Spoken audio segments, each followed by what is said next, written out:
Am I now? Are we good? Okay. Hey, guys. Yeah, we're a little bit early. So Skippy went to get his coffee. Now, let me see. Turn this thing down. Are y'all freezing? Yeah, it's kind of chilly here, too, but not too bad. Nice to considering what you guys has got. I got no problems here. This is just, put on a sweatshirt, put on a sweater. I said, make it a little better day. But yeah, and we're not dealing with the snow and the cold like you guys are. So really, really, really glad that we're back home. It's that little trip we took up north was quick, and I said we kind of raced the weather back home. And I said I'm done with winter. I know you all are laughing when I say that because we're in Florida, but then I said I'm done with winter. And I said this has been a little harder than what it usually is. So the winter's been a little bit colder than what it normally is here, and I'm not used to that. So, but right now it's not bad. No, let's see what everybody's doing. So how was the weekend? I said pretty nice. Get a good week start to the week before the snow hit you. Yeah, I think today it's somewhere in the 40s. It's going to be get into the 50s, something like that. But not bad.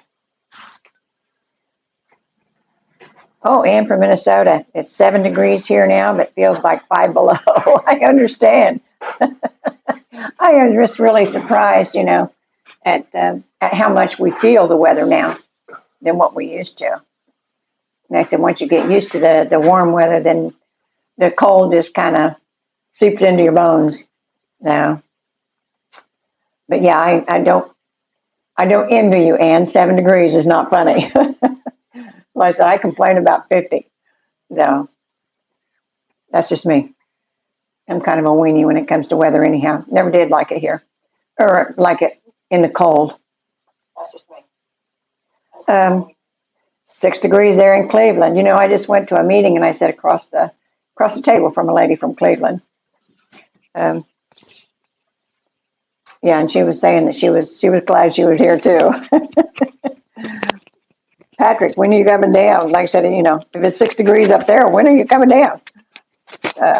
Hey, James, Kevin, 17 inches. Wow, Kevin. Where's that at? Well, Kevin's in what, Rhode Island? Huh? Kevin, is he in Rhode Island? Oh, our Kevin? Yeah. Hey, Joy. He just say, 17 inches. Yeah. Oh, he meant 17 degrees. Yeah, 17 inches. Wow. Your wife can only dream, Kevin. I know. That's kind of nightmare scenario for me. 17 inches, snow or otherwise. Are we a little early? Yes, we're very early. I was going to say, normally we got plenty on here by now. Yeah, well, it's like 5, 6 till. So we are very early. Sorry. Patrick says they're planning on being here in 2 years when they retire. Well, don't wait too long. You ain't getting younger. Take your time. There'll be plenty of houses for sale. Yeah. But the question is, by taking your time, will they be cheaper or more expensive? We don't know. Yeah, everybody's expecting it to be a little bit cheaper. But, I was reading there was 12,000 baby boomers a day retiring. Yep. I mean, think about that. That's a day. And they're all looking for their winter home. Whether it be full-time or part-time, they're all looking.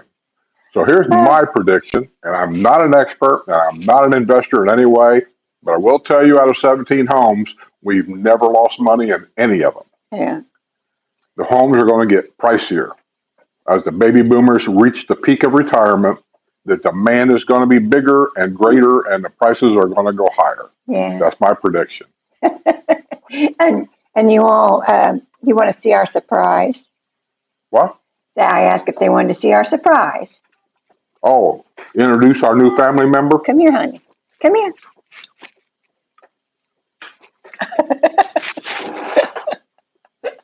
Where's it at? It's right here. Below his own feet. Oh, it's okay. This is Buddy.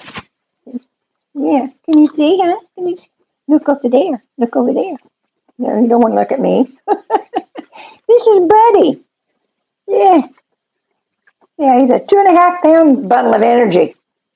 I say, don't look like it now because it's time for his nap. Yeah. He sleeps a lot. And then when he wakes up, he just goes. Don't you? Huh? Yeah, just go. It's been a long time since we've had a puppy, so, I mean, we know what to expect, but she left this morning to go to some kind of meeting, and as you know, I don't get up early. So the dog's laying in bed with me.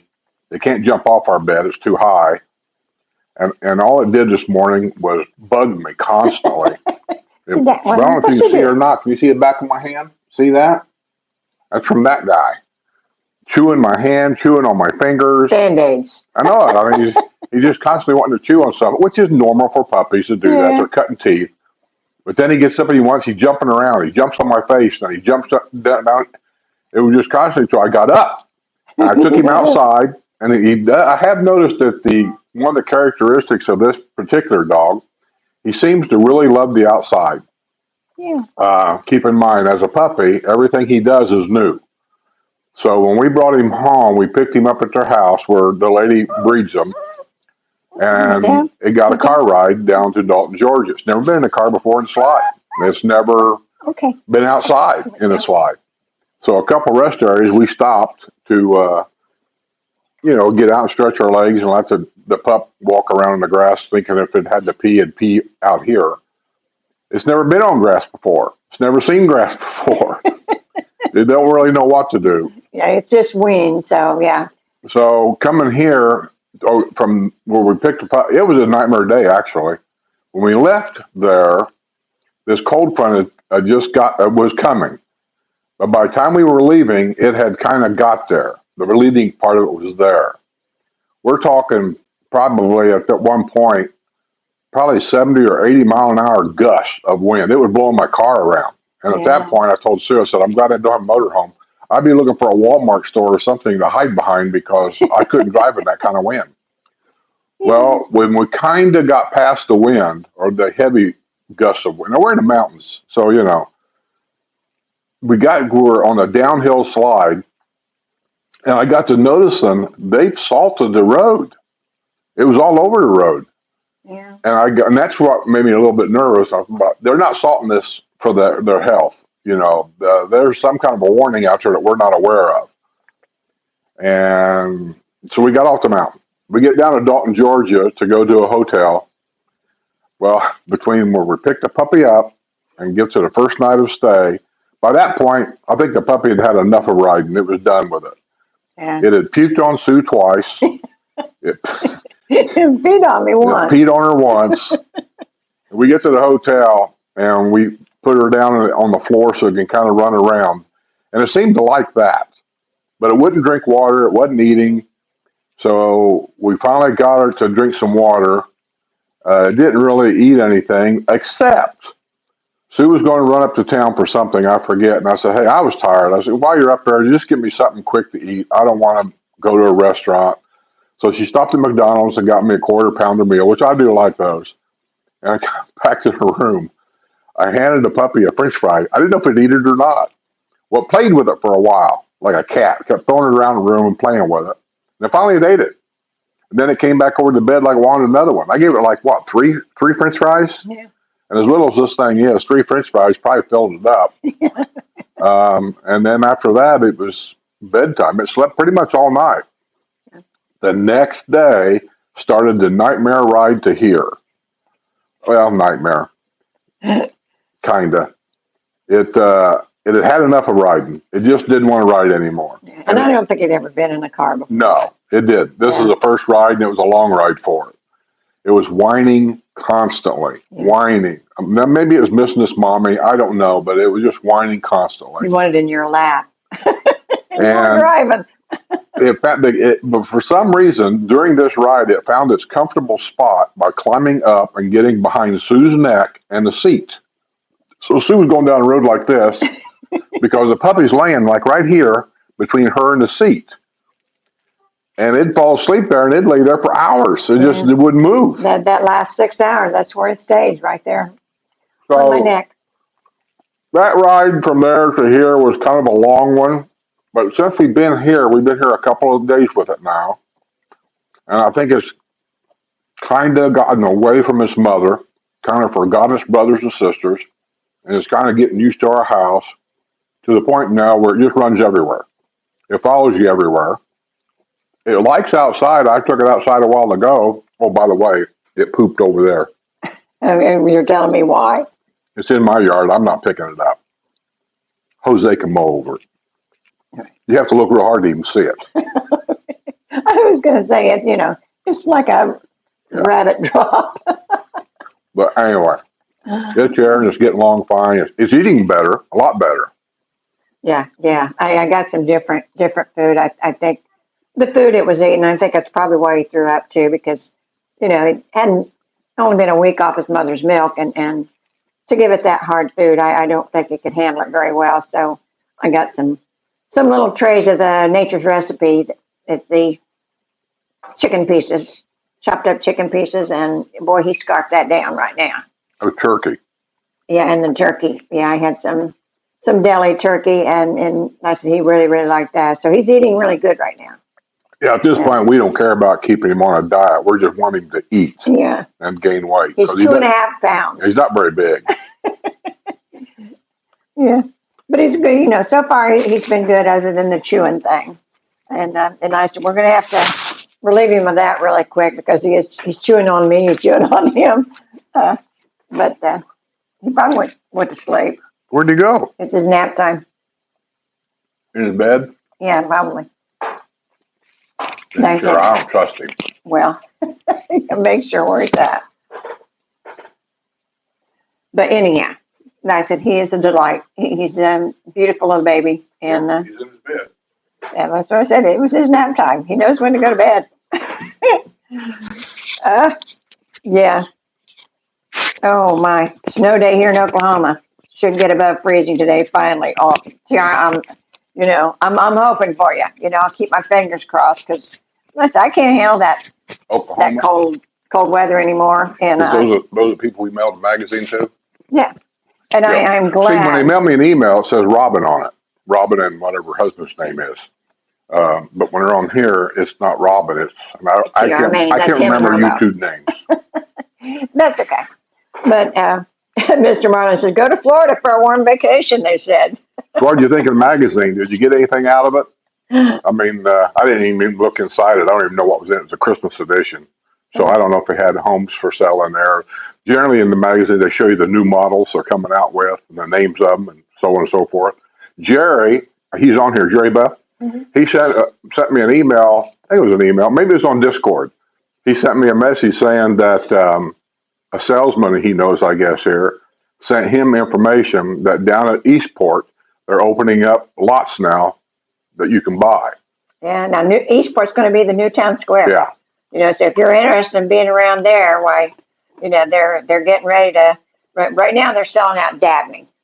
I think that's the last one that they got ready. So, but they're getting ready to start selling in that Eastport area, which, I don't know, a lot of people want to be around the town square. That makes sense. I don't know how close it's his buddy one of Skip's 5 names that he can remember. You say that, but my granddaughter's dog, I call it Buddy too. His name ain't Buddy, and she's always telling me that. She says, I called her up the other day, and I said, we're gonna have to change Buddy's name because I'm naming my dog Buddy. And she says, Papa, his name ain't Buddy, it's Max. Yeah. So when the lady that owned this puppy asked, what they should call it until we got there, and I told her, I asked Skip, and he said, how about Buddy? Buddy. I said, okay. My two favorite names for dogs, for female dogs, is probably Maggie, and for male dogs is Buddy.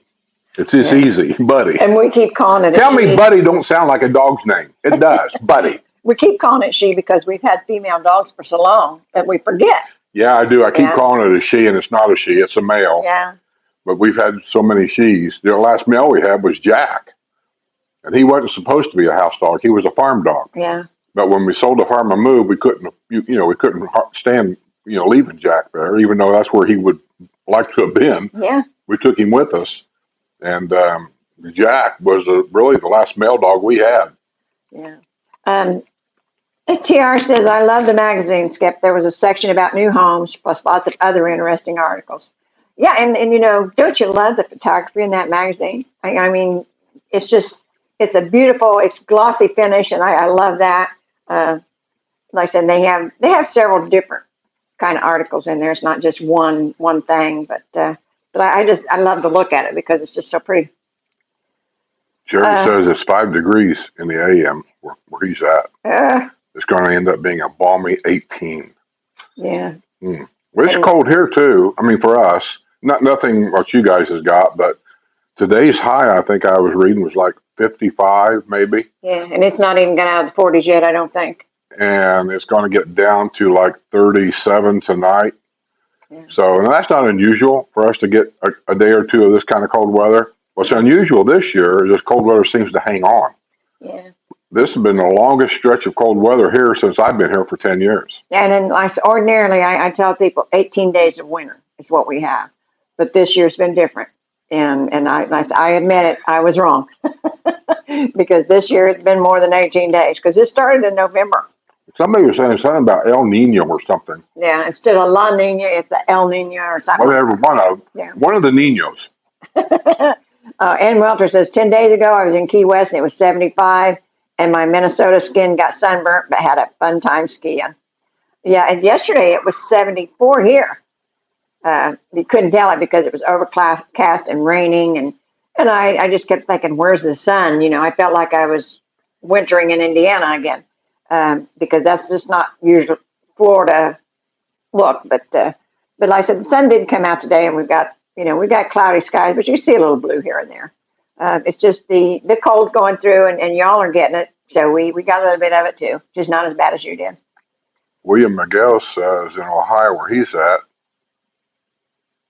it says, I guess he means with wind chill, it's minus 8 degrees. Yeah, that's too cold for me. I mean, you gotta be geared up for that kind of weather, and I don't have that gear anymore. Yeah. I mean, when we went up to Ohio, we had to go to the camper to get long pants. I didn't have any here. Yeah. Yeah. Like I say, our coats and everything was in the camper. Wow, we didn't have any coats there. Yeah. And like I said, it is just not new. This is not normal weather for us. So, but everyone's might get those. James Carl says he'll be here tomorrow.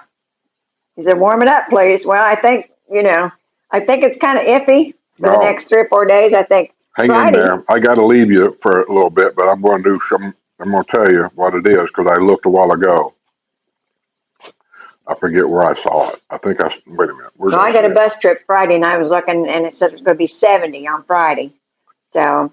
For next 2 or 3 days, though, it's going to be cold. Yeah. Where did I see that at? Oh, here. Yeah. Here's where I saw it. It's on the front of my phone. Oh, yeah, we're real tech gurus, guys. The Villages. Right now it's 45 degrees.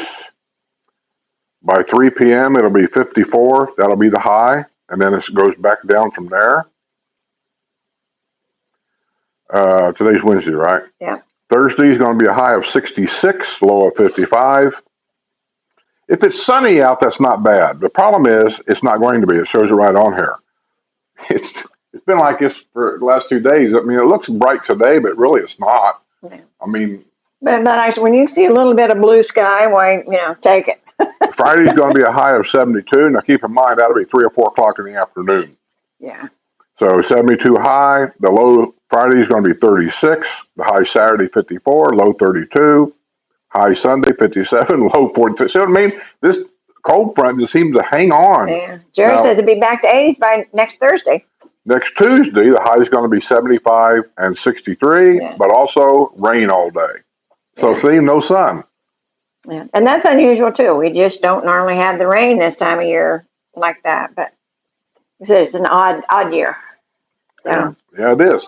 so don't get rid of your long pants if you're moving down. I used to tell people that, that keep one pair and keep a sweatshirt or a sweater or something like that because that's all we needed. And like Deb, she wanted to go a whole year without putting on shoes, and she did that year, but not this year, I'd bet. No. Oh yeah, and the new dog, we discussed it for a long time because we like to travel. We're not able to do it a whole lot, but we like to travel. And when we do, that's one thing we liked about the motorhome. We got the motorhome because of Katie, our other little dog, and it was just cheaper in the motorhome than it was in the hotel. And we found a really nice one this last time at Dalton, Georgia, and they only charged 30 for the dog, but most everybody else was charging 75. And But that's the not normal much money. hotel we stay at wouldn't take it at all. No, they wouldn't take them at all.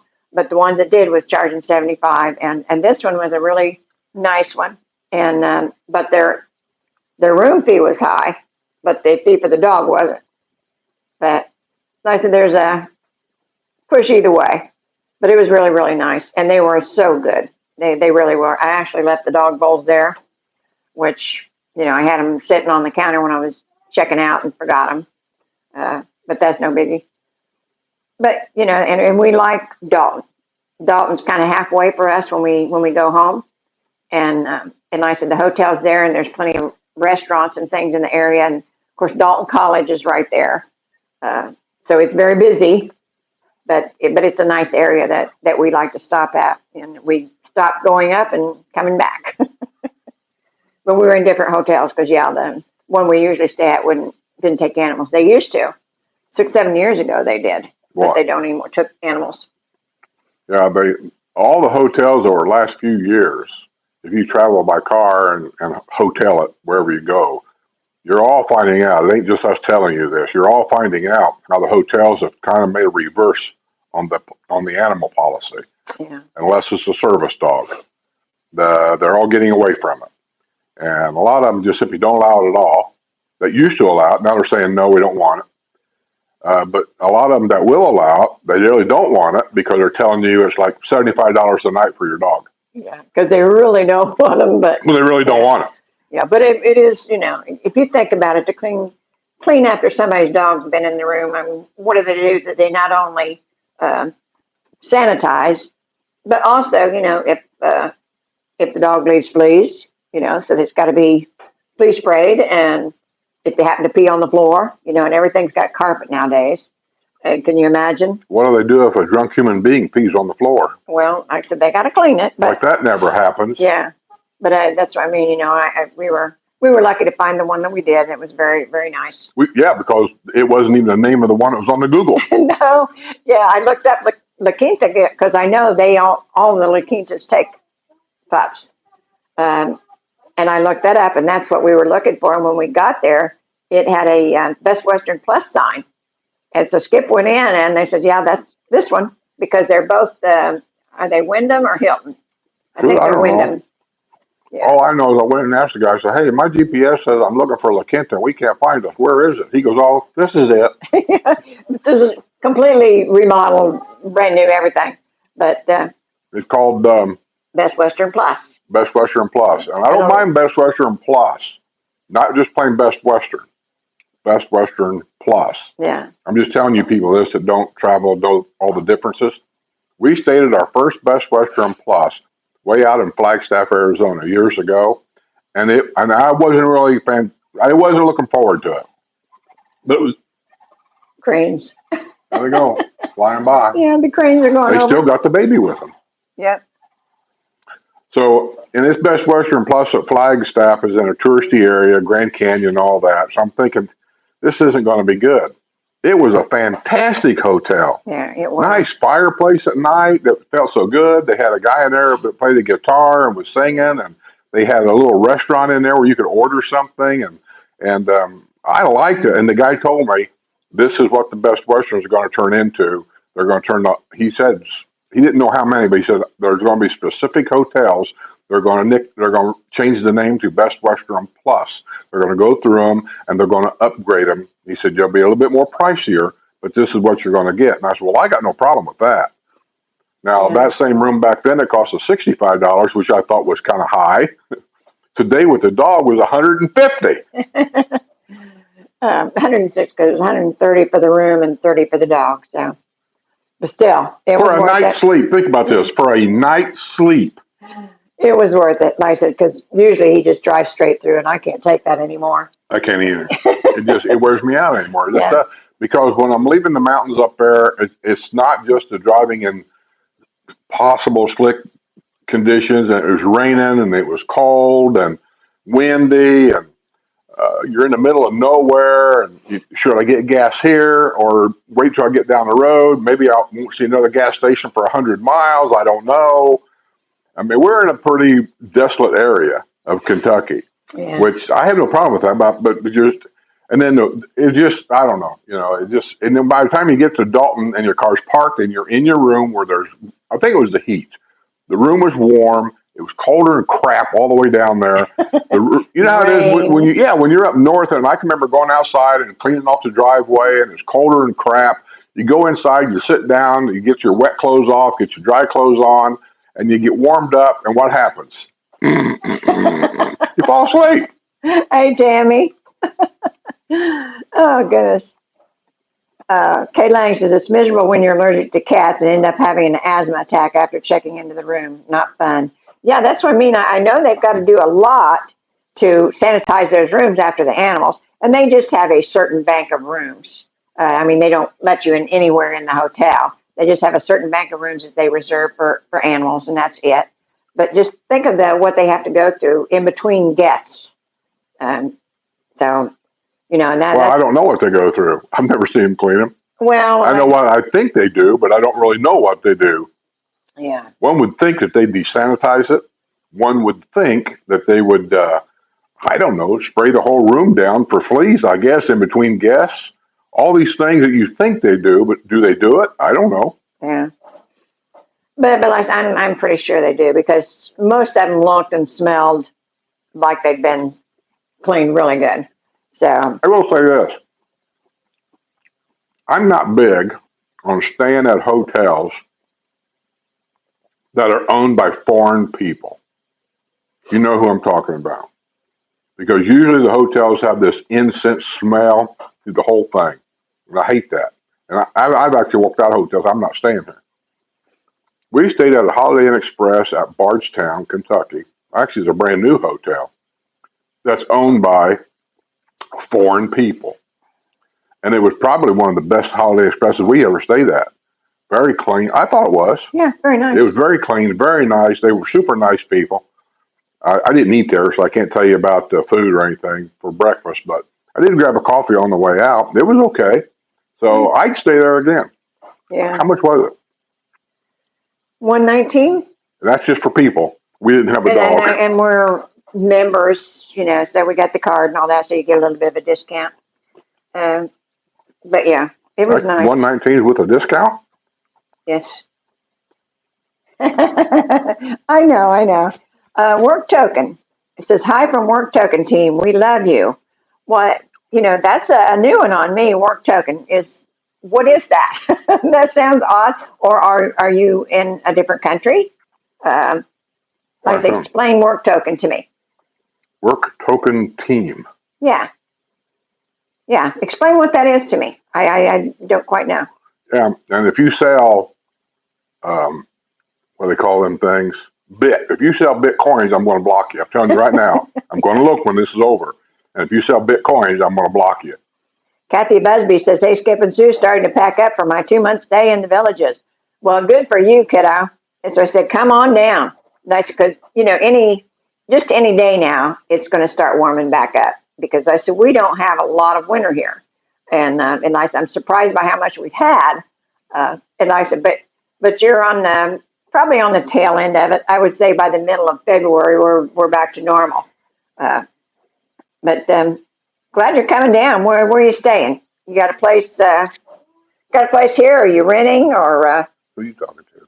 Kathy Busby? Oh, that name sounds familiar. Yeah. Kathy Busby. Oh, she said, I'm renting and deciding if I want to buy a home there. Bring your checkbook, honey. Yeah.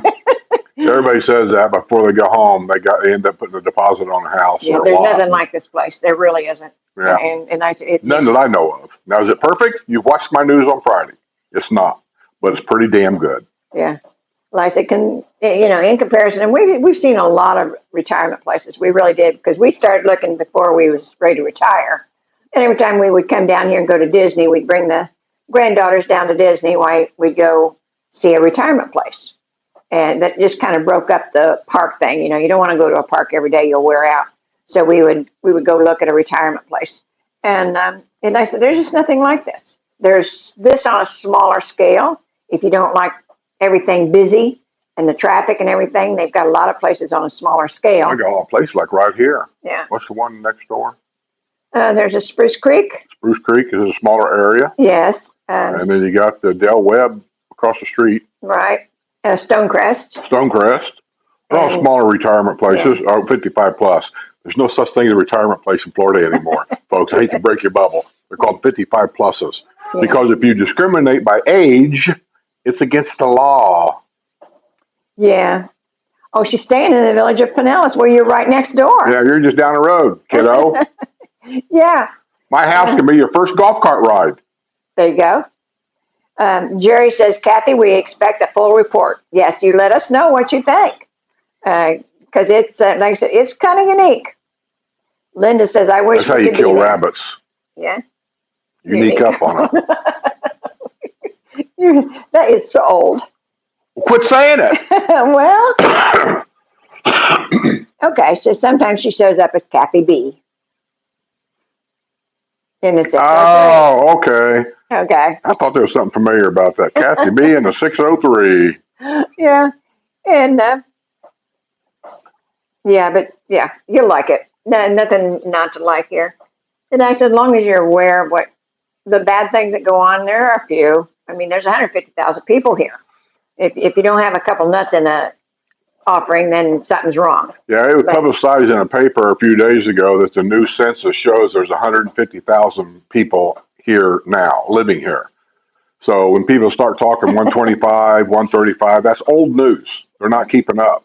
It's 150,000 people and still growing. yeah, The last long-term report that I had read was the villages, and don't believe anything you read about this because we've heard this a million times. It's not true, but they're saying they want to lock it up at 250,000 people. They say that's big enough. Don't believe it.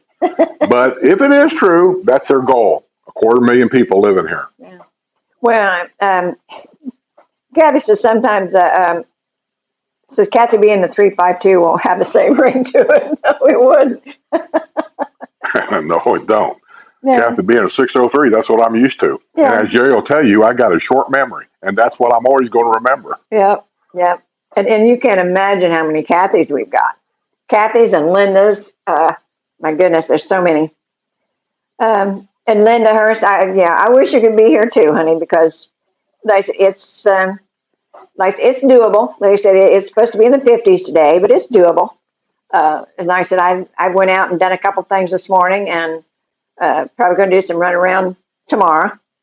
And I'm going to go on a bus trip Friday. I'm going to St. Petersburg, so it's a little farther south, so maybe a little bit warmer. And Judy P and I are going with the Southern Villages Fun Girls.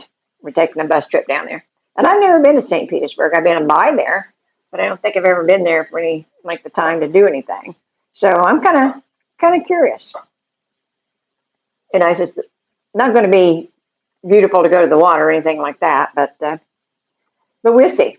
JC says hello from 17 degrees in Eastern Tennessee. Where did I used to go to Eastern Tennessee all the time? Back in my owner operator days.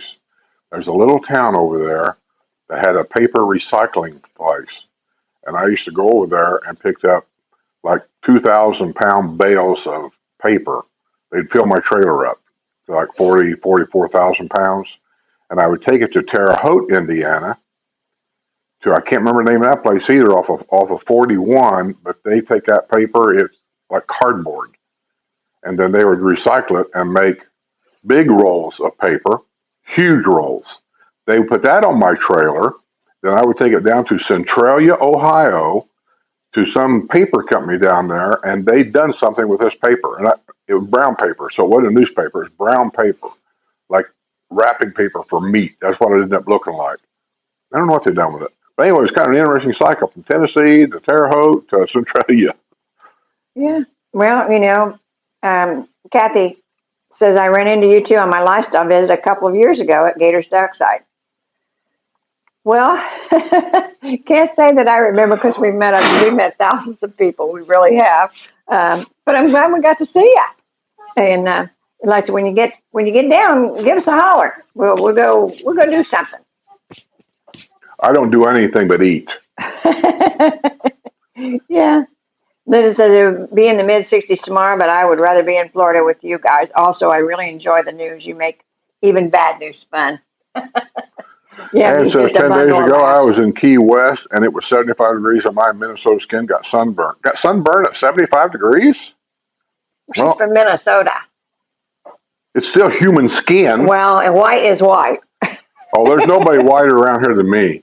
I'm the Yeah. whitest guy here. Now, yeah, you are. That's since you can't be in the sun anymore. He's just, I said, totally lost all the pigment, and he's very white. And Buddy's taking a nap. Yeah, I don't know where he's at. He was in bed in there a while Yeah, he ago. goes and crawls in his bed. When it's time to take his nap, he just crawls in bed. But he sleeps good during the night. That really surprises me.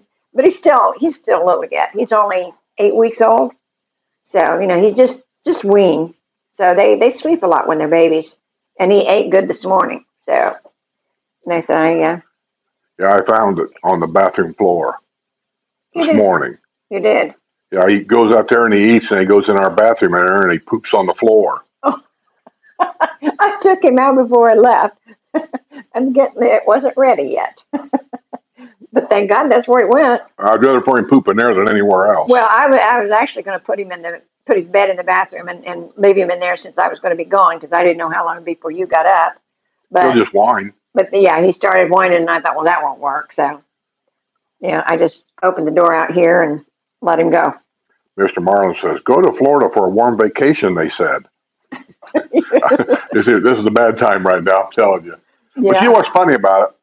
Give it whatever time it's going to be, a week from now, 2 weeks from now, I don't know. There's a certain time limit. Every year since we've been here, it'll be cold, hot, cold, hot. Yeah. There's no in between.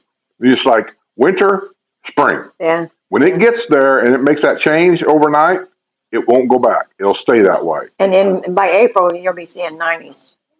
I mean, it just changes that quick. Yeah, and Buddy's taking his power nap. Yeah. He's a Shih Tzu. And I said, just chews a button. He really is.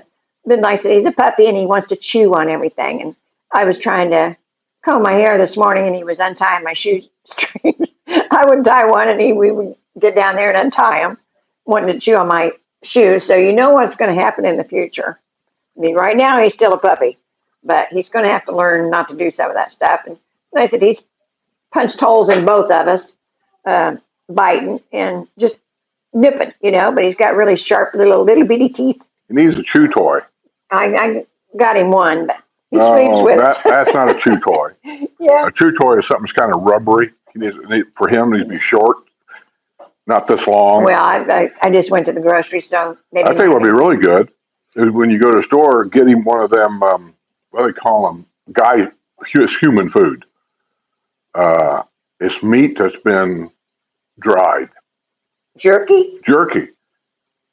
Give him some of that dry stuff. He'll have to chew on that for hours, but he would do it because it's meat. Well, yeah, Wolverine. We just went and got the puppy. That's why we went on last week. We had to run up north to pick him up, and so and I said they say he's just cute as could be, but he is a puppy. We haven't had to deal with a puppy for a long time, trying to train him to go out and not chew things up, and I see in the future A lot of problems, but yeah, he's a cutie. He really is. And we wanted one for a while. I have. And we debated on whether we wanted another one or not because, like I said, we'd like to travel. But with the motorhome, it's not bad. You know, you can you can go about anywhere with them. And I said, with the hotels, it gets pretty expensive. And See, Joy Hudo's on here. I ain't seen Joy for a while. yeah, Are you ready for another Patreon lunch there, Joy? I think she's getting ready to set one up sooner or later. Bill B's already sent me an email about it. Wanting to know if we're going to set one up. Well, and I just told Bill, I said, call soon.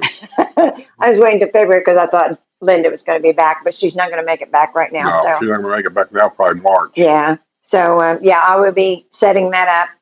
I've actually got 3 that I got to do today. But yeah, I'll be setting that up probably for February.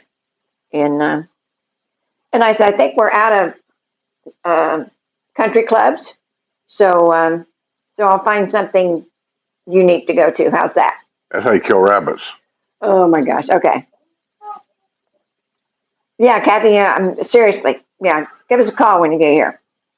Ann says she has a Shih Tzu and she's 13 years old, and they say she will live till around 15 or so. Well, I'm betting on that, Ann. You know, I didn't want an older one. I've seen a lot of rescues that would have been really nice.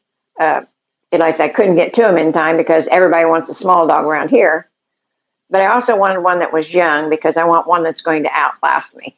You know, I don't want to ever have to put one down again. And that's just too hard on me. I just don't want to do it. And so that's why we wanted a puppy, because I figure it's going to outlast me. And I'm hoping it does. Maybe not him. Yeah, and he's going to live here forever. But yeah, that's why I got a brand new one. And like I said, we can grow old together. And yeah, you know, Katie was 14, and I said she didn't look it because she was little, but little dogs usually don't last as long as the bigger dogs. So Maggie was our Boston, and she only made it to 10. So you never know, really. I'm probably way behind. Yeah. TR Mains, Tremaines. I don't know what. Anyway, says, how's your weather today? I see you both have long sleeves on. Not only long sleeves on, we have long pants on. And I'm wearing socks. Yeah, he's actually wearing socks. I'm telling you, it's chilly. No, it's not out here. That's why we're out here, out front. Sorry. Out front, we actually probably could have done this outdoors. I mean, but it's chilly and it's got a breeze to it. So it would have been kind of chilly out there. Plus, next door, they're having something done over here. They're putting in tile or something. And so, you know, you'll hear hammering and stuff going on. So I didn't want to sit out there. Wolverine, when I'm gone, he's going to take care of it. We'll take care of what? The dog says, what's going to happen when I'm gone? Who's going to take care of the pup when you're gone? It goes in your casket. Yeah. Hey, Carol. Yeah, I said, did y'all miss us last week? I missed doing this last week. I did. Yeah, Kay Lang says, Kathy, what did you go through to rent? Airbnb, VRBO, or rent from Villager? There's a lot. And I'll tell you something else, too, that some people don't think about is the realtors. Some of the realty places around here have rentals. I know that the Remax here, they do rentals because one of our neighbors' houses that's for rent, they always have a Remax sign on it. So, but yeah, there's a lot of I still options. say the best one is villagershomesforrent.com. Jerry will probably put up the link for you. He does it just like that. Yeah. But villagershomesforrent.com is companies cannot advertise on there. The people that advertise their home for rent are the home owners. That's where I advertise my place. And they put on there what the requirements are. Everything is on there that you need to know. Yeah. And they have everything on there from patio villas to $1 million houses. They'll let you know if it's pet friendly. If it's pet friendly, if it's got a pool, you know, they give you all the information. Does a golf cart come with the house? Does it not come with the house? All these little things. And I just think that's the easiest place to go. And it's probably the safest place to go. Yeah. Other than going to a realtor, that would be okay with me also. I don't know who does what. I don't know anything about Remax, so don't ask me. But I would think that a realtor would be. I'm saying this in the back of my mind. I want to say something else, but I'm not going to. But I would think a realtor would be kind of a safe place to go. Yeah. I don't know that much about Airbnb. I have looked at it in the, Generally, Airbnb is not for a month at a time. That's only for a day or two. You're here for a day. You get a bedroom, and you leave. That's what they're generally for. well, We've stayed at Airbnbs on a motorcycle. Was there for maybe 2 or 3, 4 days, and we're gone. yeah. But yeah, Kathy, how did you rent? And I said, if you're renting in Pinellas, I said that's a pretty good area. I said it's right next door to us, so. And I said it's Pinellas, isn't that the neighborhood they designed for all the sexual offenders to go live in that one little area right there? don't be a brat. Your doctor's office is in Pinellas. I can hear it now. Don't say that. No, it's a nice area. It really is. Yeah, there's nothing wrong with Pinellas. You're close to a shopping area over there. Yeah. And you're close to a couple of decent restaurants. One of them is the hamburger place. The Got a really weird interior. square, square one. Square One. Yeah. Kind of pricey hamburgers, but I mean, it's a nice little restaurant. There's a Daryl's Diner in there. There's a Daryl's there. I don't like it, but there's a Daryl's there. Roberto's. Roberto's is okay. Yeah. It's an Italian restaurant. I went there. I never had their pizza. Don't know anything about it. But I had some kind of spaghetti, something on their menu. It was okay. And had something else. Oh, they had garlic knobs. garlic knots is what they call I'm going to tell you. I know everybody loves them. I didn't like them at all. And I like butter. This was way too buttery for me. Yeah, I loved them. They were really, really good. Oh, she went through Airbnb this time, but last time it was Villages Home for Rent.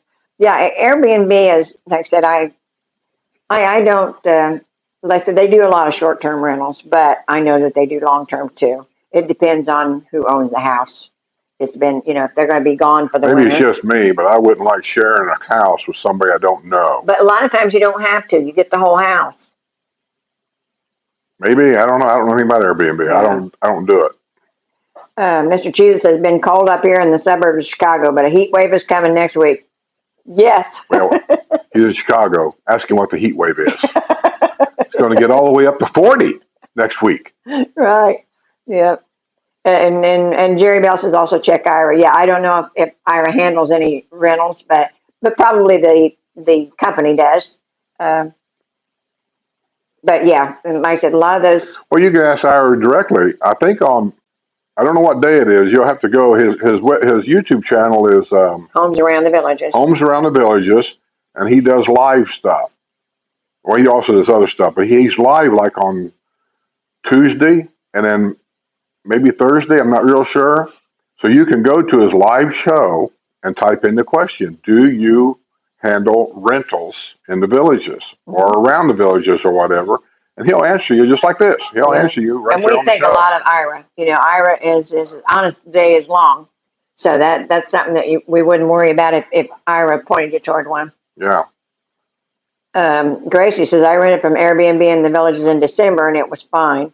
I rented for 10 days. Rentals are for various lengths of time. Yeah, that's what I said. I don't think it's just, they specialize in the 2 or 3 day thing, but they do have longer rentals. It depends on who owns the house is how long they want to rent it. Oh yes, Christine, the new restaurant, Bella Vita, just opened in Spanish Springs. It looks like a great place to dine, wonderful menu. I've been trying to get a hold of them because my ladies' lunch is next week, and that's where I want to go for the ladies' lunch. And they're filling up. They have reservations every day. They're filling up. So I don't know if I'll be able to actually get them in this month, or we have to wait till next month. But yeah, we want to try it out because FMK, that's who owns it now. They do restaurants good. I said, Skip doesn't like that they own so many. FMK owns half of them. The Suleiman family owns the other half. But both of them do a good job when it comes, because I seen what some of them went to, like Havana. I wouldn't have even walked in Havana at one time. It was so bad. Cockroaches everywhere. Believe it or not, it got that bad. But like the Suleiman family took over, and it's a whole different ballgame now. it's one of those where you need reservations to get in there too. FMK did the same thing. They took over some places that's been downhill a lot and just kind of changed them over. Now they're not the cheapest game in town, but anymore you can't go to Burger King without spending $20. So, but yeah, I'm really excited to go try it out. And so I'm going to take 15 of my best friends with me if I can get in. So. Hey, let me say here right now to anybody that's new on here that doesn't know, we've added on my Patreon members now a 24/7 Discord. And what the Discord really boils down to, it's a 24/7 chat. And it's open to my Patreon members only. And you can go on there 24/7, and there's people on there all hours, day and night, and they're all members of mine.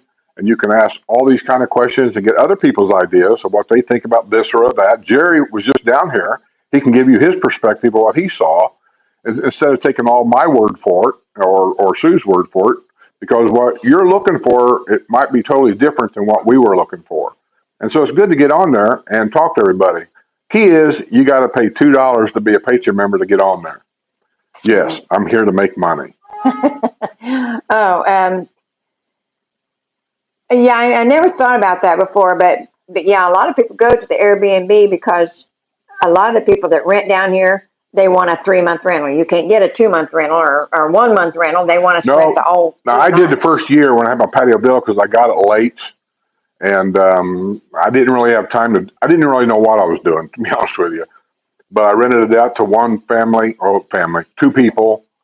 I had priorities on my house, and it said right on my advertisement on that Villages for Rent that it said you must be 55 years old or older. I won't rent to nobody younger, which I have that right. So we rented that first month to somebody. I don't know who it was. And the second month we rented it to somebody else. Here's the problem with that.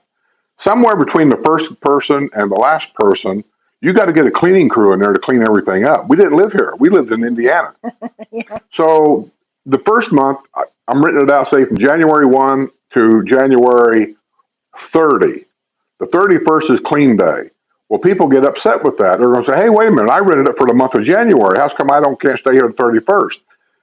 And it gets into an argument. And I don't even want to get into all that. But the second year, we didn't have to because the people that rented it March, the month of March, they were from Canada. And so they got it for the whole month of March because she was coming down April 1st. So she was going to be the cleanup crew when she got down here. So they did January, February, March. Yeah.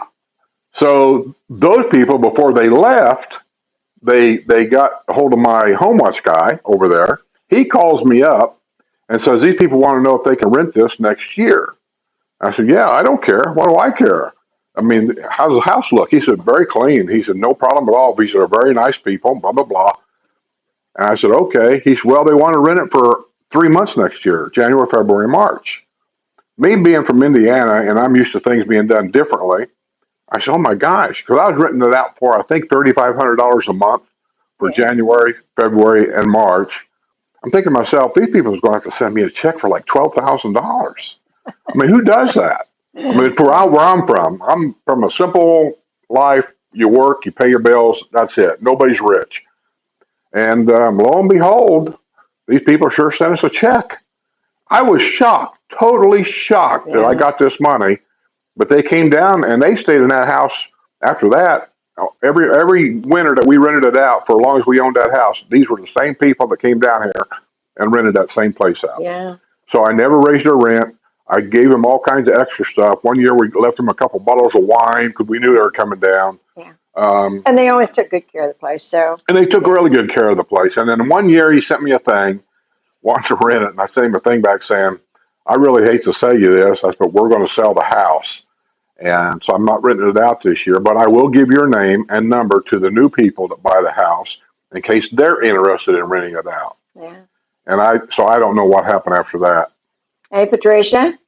Kathy says my rental is owned by a guy who originally bought the home for his grandmother. Yeah, and there are places down here that's like that, and I said they rent it out when it's not being used, and I said if they're too young to be here, but he bought it for his grandmother, and she's not able to be there anymore. Yeah, it makes sense. Now Mr. Marlin says, so the build out date is, there's no build out date. I'm just telling you what I've heard. None of this has been substantiated. This didn't come from the villages or anything, but it's just all kinds of rumors like before the build out date for this area. Oh, this is the build out over here. This is it. You got to buy these houses because this is going to be it. And it just kept going and kept Yeah. going and kept going. It's not a build out date.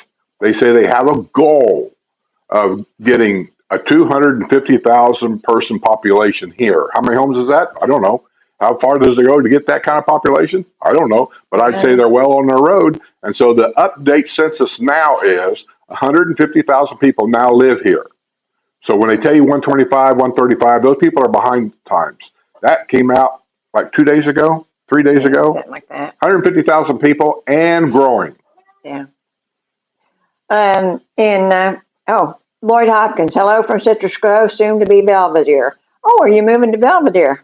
Are you Citrus renting Grove. right now in Citrus Grove? Yeah, evidently he's bought something in Belvedere. That's Oh, weird. and he says I do Citrus Grove, yearly ain't that a new rentals. area down here? Yeah, yeah, And now he's moving way up there. yeah. He says I do yearly rental. Probably will buy next year. Okay. Oh, okay, I get it. I mean, he had a house here and he sold it. Now he's going to buy a house way up there. I Yeah. go, so that's kind of strange. I don't. Most people go from the old area to the new area. It's kind of strange when somebody would sell a house from a new area and move to the old area. There's nothing wrong with that at all. That's just a Yeah. little different. Yeah. And I said it's nice that you see both ends actually. Yeah, up there you have the. You can definitely see the architectural design differences in a lot of stuff. The growth of the vegetation. It's Yeah. a little more rolly, hilly, kinda a little up there. The homes, the way they're built and how they're built is a little different. Driveways, I think, are a little bigger than they are here, but you also see less and less and less golf cart garages up there. Yeah, that's what they because when they started out, they didn't put too many golf cart garages Yeah, in the Spanish Springs area. A few, I said some of the bigger homes had a few, but most of them, most of the ordinary ones, they had 2 car garages, but not a golf cart garage. And which, to my estimation, that's what you only need a 2 car garage. But nah, you need a 4 car garage. I'm almost convinced of this. But it's two things that I say. You know, it's everything really. Get as many bedrooms as you can afford. I know a lot of people say, well, we only need two. Well, if you're a part timer, that's probably true. If you're a full timer, you say, well, we only need two. What you're saying is you can get by with two, but you really need three. I'm telling you, you need three. You can say, well, we get by with a 2 car garage. So do we. We get by with a 2 car garage, but that golf cart garage would really be nice. And the lanai, we always say, get the largest lanai you can afford yeah, because you're going to spend a lot of time in your lanai and probably don't even know it yet. yeah. Oh my goodness. Well, ask Linda. She'll tell you. She's got a nice lanai. It's a rounded kind of like lanai. And she spends a lot of time out there. She says they go out there and they have their breakfast. They sit out there and drink their, who knows, she's from California. She drinks her almond milk tea or something. And, Yeah. Mark, you can't forget us. We're always on Wednesday. Well, we weren't here last Wednesday, but Lloyd says he will have a golf cart garage. Yeah, it's, well, I if you don't can know. afford it. Yeah. At the time I bought this house, I could really afford it. But the way they sold houses here, I couldn't buy one. Yeah. It's a long story. You don't want to Yeah. hear it. A lady told me, said, you talk too much. You should let Sue talk more. Oh, you don't want that. You don't want to do that. Hi, Mr. Rizzo. He's here from the Keys. He's down at the Keys. Yes. Hey, Mr. Rizzo, we had a lady on here, or a guy, I forget who it was, from Minnesota, said he was down there last week. It was 75 degrees, and they got sunburnt. Is that possible? At 75 degrees to get sunburnt? Well, yeah. People go to the pool here at 75 degrees. I guess I relate getting sunburnt to heat. Yeah. Oh, Pamela Hall says, hi, Skip and Sue. I was just wondering if people who now live in the villages are concerned with the rapid growth. 150,000 residents now and more to come. Everybody's concerned, but considering what you have here, I mean, you've probably lived in cities that had that many people, and it was different. And I said, we have a little crime here, not much. We have drunks. What can I say? They said, you have the average amount of people, but it's not like living in the city. I said, 150,000 people. And to me, our world is our neighborhood. So That's it pretty doesn't, much, that's what they call it, the villages. And I always say, take that word village and substitute it with the word neighborhood. Like the village of Amelia, that's the neighborhood of Amelia. We're in the village of Hillsborough, the neighborhood of Hillsborough. This is what yeah, I'm saying. It might help you up here to kind of see what's going on. In our neighborhood, we have a, neighborhood rec center, we have a neighborhood pool, we have a family pool, we have our mail station. We have all this stuff in our neighborhood. yeah, That's pool. anybody, any village's resident can go to any pool in villages. They can come here anywhere. But generally speaking, the people that go to the pool on a regular basis, they go to their neighborhood pool. They don't get on a golf cart and ride a 5 mile down the road to a pool. Unless they're got a friend that's having a party, then they may do that. But as a regular basis, they stay in the neighborhood. Yeah. The only problem I have with the growth isn't really the growth of the villages. The way they build the villages and the way it's set up, it's fine for us. It's the outside building that goes on around us. It's kind of like when Walt Disney built Disneyland in California. The reason why he came to Florida and built Disney World and bought as much as he did was because of the encroachment that he got in Disneyland he never planned on. All the hotels, motels, and restaurants that surrounded Disneyland before you even get to Disneyland. And it was really invasive. And that's what I see here. It's just invasive. Yeah. There's nothing illegal about it, and I'm not complaining about it. I'm just saying this is a problem that I'm seeing. That, and they all come in because we're the only ones that have restaurants open on Sunday. This is Baptist territory. You go to Wildwood at Sunday and come through the town, say at 5 in the afternoon, there ain't no restaurants open unless it's a Hardee's or something. They're closed. Yeah. So here, everything's open. So they all come here. And that's the problem is we're not built to handle 200,000 people because who knows how many people live around us now in the apartments and all the construction going on. I don't know. Let's say there's another 150,000 that lives right around us. Now we've got to handle 300,000 people and we're not set up for that. We're just not. And that's the problem. Don't misinterpret that as being a complaint. I'm just pointing it out to you. But yeah, just just because we're that big, and you got to remember, not everybody's here all the time. Yeah, half our neighbors aren't here Oh, it's summer. I most of the like time. summer months. Yeah, Half the neighborhood's gone. yeah. But yeah, it does concern you because it makes more traffic.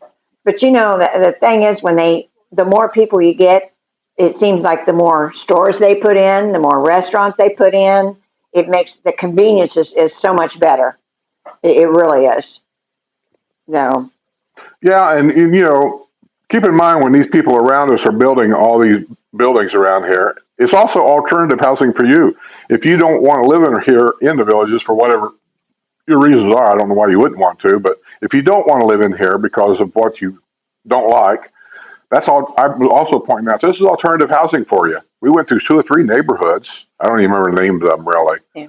What was that one that had them 2-story houses there? We went in there, Wildwood something, over there close to that church on Powell Road Oh, on the right. They were yeah, all different colors, red, green, yellow. yeah, Nice neighborhood. I'm not saying anything wrong with that, but it's just alternative housing. And I just want to point out that if you don't want to live here because you don't want to pay the different fees we have, amenity fees, basically, stuff like that, just because you go in one of those outside neighborhoods, don't think you're going to get away from all that. They have their own fees, whatever they are, and I don't know what they are. If there's a swimming pool there, if there's a children's playground there, and all this and that, somebody's paying for the maintenance of that stuff, and it's going to be the residents. yeah. And the problem with a lot of rentals is a lot of times renters don't have any skin in the game.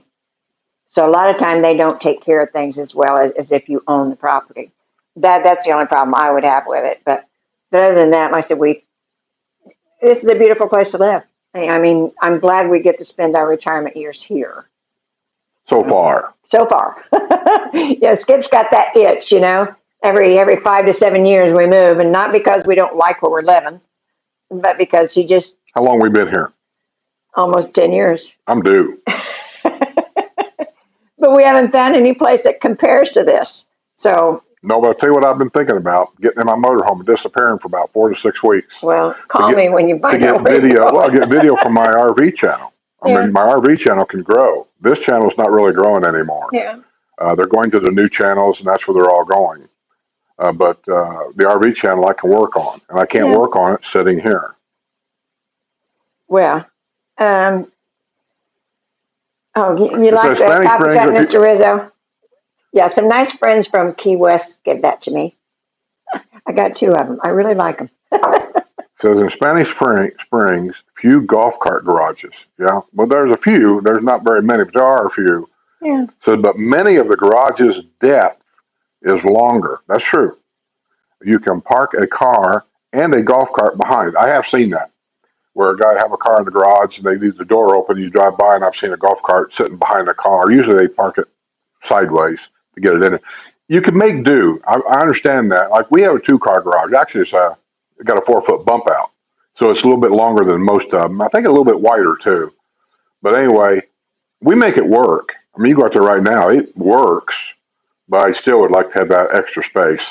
Yeah, and nice. And we have neighbors that they have a golf cart garage, but they got 2 golf carts. So, you know, it depends on what you're comfortable with. And I said, we're fine here. It's always a want, not a need. Yeah, and that is something to think about. If you're coming here with your wife, do you need 2 golf carts? I mean, a lot of people don't think about that. We had 2 when we first came here, and then I just decided one day, so we don't need 2 golf carts. She don't take hers. She had an electric cart that she said she liked. It was sitting in the garage. It ran perfect. There was nothing wrong with it, and she never took it anywhere. She always took the car. So I decided I'm tired of this thing sitting in the garage. We're not going to use it. Ended up selling to my next door neighbor over here, and he bought a new house down yonder somewhere and took it with him down there, and I ain't seen it since. Yeah. But so just know that. And I've often said, do you need 2 cars when you come here, or do you just want 2 cars? That was a big consideration down here. And I said, when he said we only need 1 car. We only need 1 car. And I thought, I am not going to sit and watch TV and wait to die. I'm not taking the car. I'm taking the golf cart. But it has worked out. But I've always had my own car, so it was really hard to give up one. That's what I'm trying to tell these people. You've been married for 50 years, living. I'm shaking the table. When you're living in wherever you're living, and you and your wife has always had his car, her car. He has a car to go to work and whatever. He gets the old car to go to work. She gets the new car. For some reason, that's how it works out. When you live 30, 40, 50 years with his car, her car, now you come to a retirement community where maybe income's a little bit of an issue. With me, it is. You got insurance on 2 cars, you got maintenance on 2 cars, you got gas on 2 cars, you got all this stuff. And then we're sitting here. We had the minivan for a long time, which I liked, by the way. She hated the minivan, but I liked it. Well, I just decided we don't need 2 cars. It's just ridiculous because I'm not going to take a car very much. And if I have to take a car anywhere, I'll just wait till she gets home or I'll have her take me. This is why you have the question, why does Sue always drive? Because I don't have a car. That's her car. That's a poor excuse, but yeah. Did I pick the car out? No. There you go. Oh, well, you're too lazy. Too lazy to go look at it. Because it's not my car. What difference does it make what I want? It's not my car. Oh, well. Jerry says when people come down to visit the villages, do they have to bring their passport? It seems like a lot of people do on Skip's Friday News. I know, it's funny, ain't it? Cop pull people over. These cops have got to shake their head when they. I mean, really, they pull over and say, "Hey, how you doing today?" No speaking no English. That's the thing. No speaking no English. Whether they do or don't. Yeah. And then they hand them a Guatemalan identification card, like that's all you need. Whose car is this? No speaking no English. Oh, and Kristen Cheney says, my friend is concerned about the overbuilding, but back home it's happening too. Yeah, everywhere we went. You know, we didn't go through Atlanta when we come home. We thought we'd take some side roads and stay off of 75. Well, we did going up in Kentucky, yeah. and then coming home through Kentucky. It was 200 and some miles of a side road. But you'd be surprised how much traffic is on them side roads. But we thought we'd find some quaint little towns like we did in Bloomfield in Kentucky. Yeah. But like I said, from one side of Atlanta to the other side, there was nothing but construction. And I got to tell you, and like I said, Mars Hill Drive in Ackworth, oh, really, really nice. But anyhow, like I said, we didn't find any of those small, quaint towns. Everything was building, building, building. It was really, really odd. I mean, some really nice neighborhoods too. So, the younger people coming up, like I said, you got a lot of places to go to because they're just building new homes everywhere. Everywhere. Yeah. Even on the side roads, I'm going through little towns that I kind of remember back in my trucking days to get around Scales. I know, but we did. We took these little roads. I'm taking some of them thinking, I think there's a couple little towns over here if I can remember. Let's go this way. We take this road, and it just traffic. Yeah. I couldn't believe it. And houses being built everywhere. And I look at this, and I've said this before, but I'll say it again. I said, and we're supposed to have some kind of an economic problem. I just don't see it when you drive down the road. I see building and money being spent everywhere. Margaret Matheson says, people around us and 150,000 residents who have guests often. More people equals crowded amenities, stores, and restaurants. Yes, it does. Like I said, that's just how it is. If you want something smaller, there's other places to live. There are. On Top of the World's one. And Yeah. On Top of the World, by the way, for you guys that keep asking, that is a truly gated community. We are not, and then we never will be. People say they ought to make it gated. You can't. It's already been approved for what it is. All the roads here are public, and even if you think about the wildest scenario that we're going to make this gated, that means we got to buy the road from the state. There's no way. But I tell you, the place that Deb moved was a truly gated community. Right. And then, they want your driver's license. They don't take your fingerprints, but they might as well because they want everything. But a couple weeks after she moved, her neighbor got killed. One of her neighbors got killed because somebody went through a fence. They crawled under a fence or something. So, gated doesn't mean a whole lot unless you're surrounded by a 20-foot tall wall. So, it makes you feel safer. But, the security isn't there just because there's a gate. We've got gates.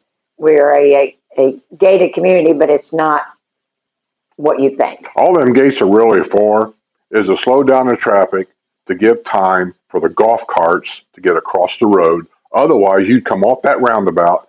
You all know you would, 30 miles an hour, and you would run into these golf carts every day. It happens now, even with the gates.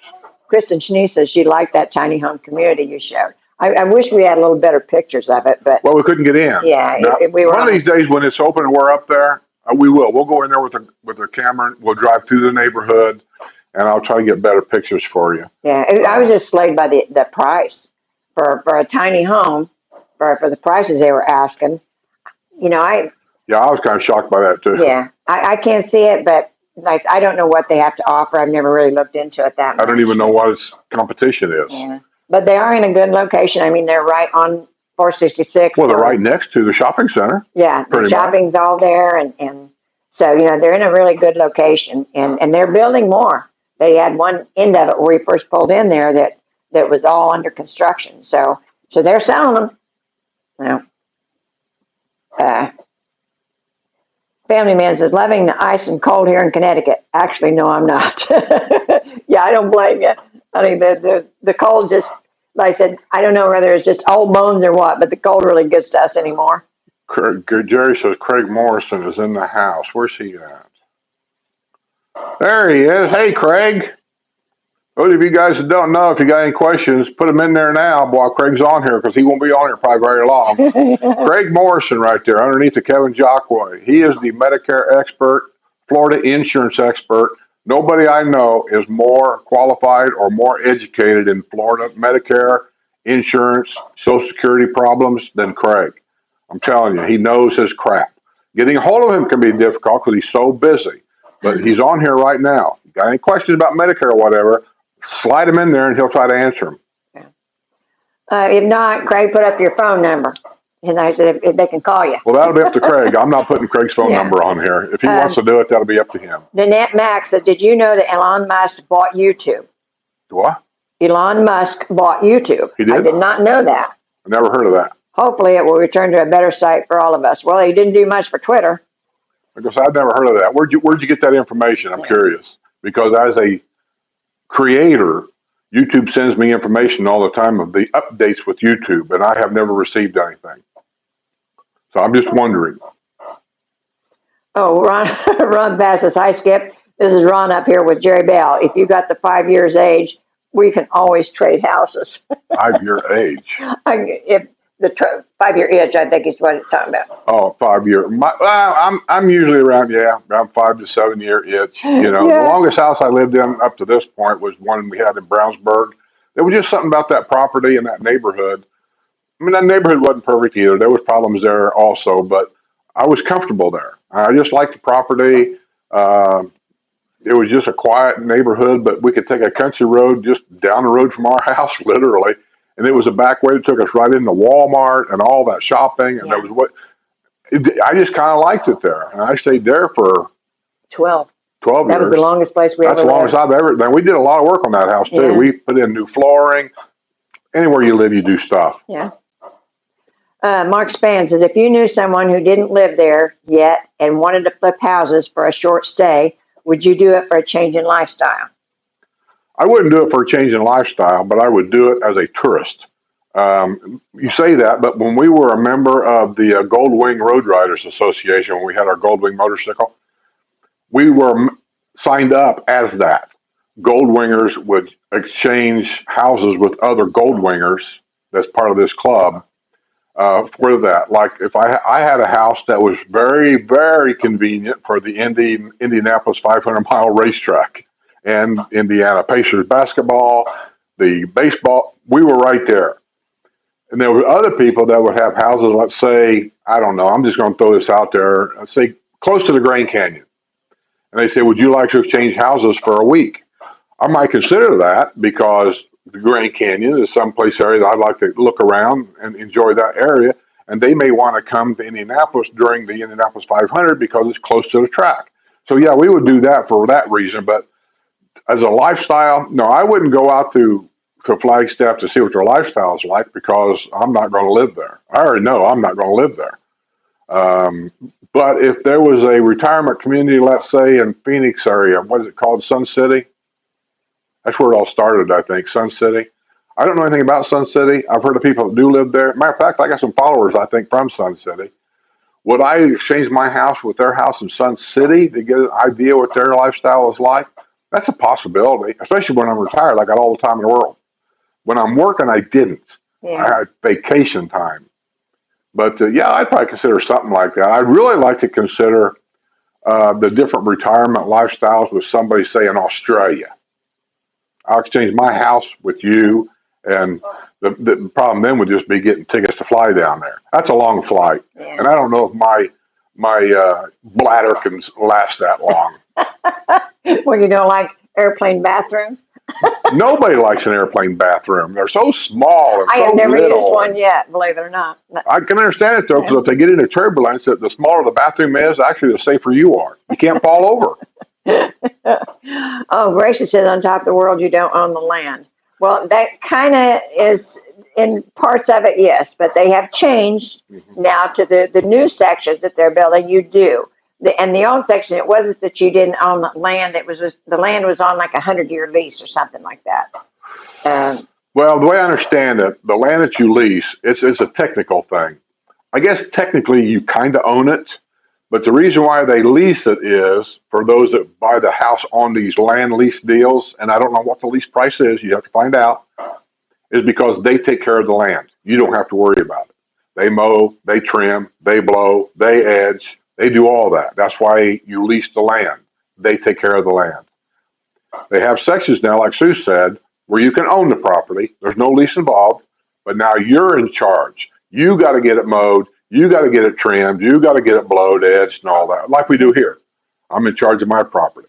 But in Florida, let me tell you that getting this done is not very pricey. It's probably the best deal going as far as I'm concerned. Yeah. We get our yard taken care of, mowed, edged, and blowed for $40 a month. 45. $45 a month. A month! And now, that's because we've had him for a long time and he's never raised the prices. The new people that he's going to, the prices are a little bit higher. I think they're doing 65. But like I said, he's never raised prices on us since we've been with him so long. Well, I think that depends on the size of the yard. We don't have a huge yard. Yeah, I know, but like I said, I know somebody was. What does the guy charge us a couple times a year to trim these bushes and the trees and all that? If he has to do it all, 180. it's $180 twice a year. And what do they charge us to wash the house? $70. Yeah. Twice a year. $70. Yeah, getting that stuff done here is it's not that pricey. Yeah, it's not that pricey. It really isn't.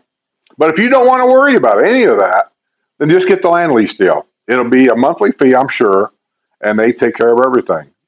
But I do know, the guy told me, he said they only will take care of the plants that the company planted there at that house. So if you go outside and decide, I'm going to plant a palm tree here, they will not touch that palm tree. They won't trim it. They won't do anything to it because that's not part of that property. Yeah. So it's good and bad. I mean, it's just whatever you want. But you know, the new areas aren't doing that. Like I said, that was in the older areas that they had that 100-year lease thing. But like I understand that now the newer places are not doing that. So Margaret Madison says, I think guest passes given to residents should be limited, maybe 3 per year. It's crazy to see our amenities full of non-residents. Well, I don't know where you're at. That ain't never going to happen. Let me ask you what. Seriously, I'm going to throw this out there. You say 3 per year. What if a guy's got 6 kids and they all come down for Christmas? 3 of the kids can't go? Yeah. So that ain't never going to happen. Yeah, man, but nice. I don't know where you live at, but we really don't have a problem with it here. Problem with what? With too many outsiders being here. In our neighborhood, I haven't really noticed anything like that. Now, I do know Inner Village is a big place now, and you hear these rumors all the time about guest passes and outsiders sneaking into pools. And I'm going to say that sneaking in the pool does happen, and I can prove this. The movie that we had the director on our show, what was it called? Oh, Some Kind of Heaven. There's a guy that lived in a van. He thought he was a playboy, I guess. And he was looking for a rich lady in here that he could live with. He wasn't married. And he told him, he said, I'm looking for somebody that'll let me live with him. He was sneaking in our pools, and it shows him on the movie. He's taking, you know, when you get out of the swim pool, there's just like the shower where you can wash off the chlorine or whatever. He's taking a shower. I mean, he's got soap in his hair. He's washing it, and he's showering off, and his van's parked right there. So he's going into the pool early in the morning before it even opens, I guess, or maybe late at night. I don't know. Yeah. But so I do know it happens, and there's video proof that it happens. Yeah, but it's never been a real big concern. But it's not a big concern, no. Yeah, it's not. And but like, as far as giving guest passes, and I know people that have family that live in the surrounding counties, they've got a thing about that. They only get the passes for like 3 months or something like that. I'm not sure exactly what the rules are, but I mean, they can't come every day. But if they do, it's only like 3 months at a time and that kind of thing. I don't think they're ever going to be able to do anything about that. No. William Rizzo says he don't have a golf cart garage, does he? I don't think he does. I've been to his house. I don't think so. Anyway, he says, we fit my crew cab truck. I can only assume it's a short bed. I don't know that. Anyway, my crew cab truck and 2 golf carts in our garage. It's a tight fit, but it goes in there. So you can make it work. It's maybe not be the most convenient, but you can make things work. Yeah. Hey, Laura, have you shoveled out yet? 11 inches of snow up by Chicago. Yeah. I'm glad you live there. Oh, Ron Fest says, I like Skip's talk about the truckers that came down to Wildwood. That years ago, that was me. I'm the trucker that came to Wildwood. And I told Sue that when I got home and everything. That's when I was an owner-operator. I forget why I even brought down here, but it had something to do with the railroad over there. And I went somewhere over there to a warehouse or something. This town looks so much different now than what it was back then. Back then, when you got off the exit and came to Wildwood, it was just a 2-lane road. It was just an old country 2-lane road. It wasn't nothing. There were no turn lanes or anything like that. And the town itself was just an old Florida town. There was just nothing to be said about it. And I can remember once there was somebody sleeping in the middle of the road or passed out in the road. Or maybe he's dead. I don't even know. But I had to drive around this person to get down to the railroad, and I was unloading or reloading or something. It's been so many years ago, but anyway, I was there, and that's when I found out that those little cottages over there, and what they really remind me of, and it may have been then, I don't know what it was then. It reminds me back in my younger days, that's what the old motels look like. Little cabins right next to one another, and they weren't attached. Old hotels, motels, whatever. And the guy told me, said that's where they send all the engineers over there, and as soon as they get, loaded over here, they get all the cars, 50, 60 cars loaded. It takes them a while. Then they bring the engineers over there to hook them everything and take them on down the road or down the track wherever they're going to go. And that's what the guy told me, and I believe that. Today, they're still there, but they're not for the engineers or anything anymore, and I'm not sure what they are. There's people there all the time, so I don't know if they live there, if they rent them full time. I don't know, but they're there, and there's always people there. Barbara Ebner, the Skip and Sue, do you know where, if they do, rent our RVs in the winter? Barbara, the best way to do that is do your Google, Rent RVs? Yeah. And I said, there are several places. There's a 1-800-RENT RVs. But like I said, I'm not sure exactly how you spell that. But I've seen it advertised in the paper. You're shaking the table. Oh, sorry. I've seen it advertised in the paper, and I've seen it actually on their RVs that are rentals. They actually have it wrapped, and they have the number across the side of the RV. So Google it. That's the only way I can tell you to find one. I don't think the big RV places, I don't think they rent them. And there are individuals that rent theirs, but I would go to something that was more corporate. Like I said, the 1-800-RENT. But I said, Google it and see how many you come up with. Probably a million. But yeah, they do that. You read Lower Lamps at 11 inches of snow? Yeah, that's why I said I'm glad she dug it out. Well, they get that lake effect up there really bad. Yeah.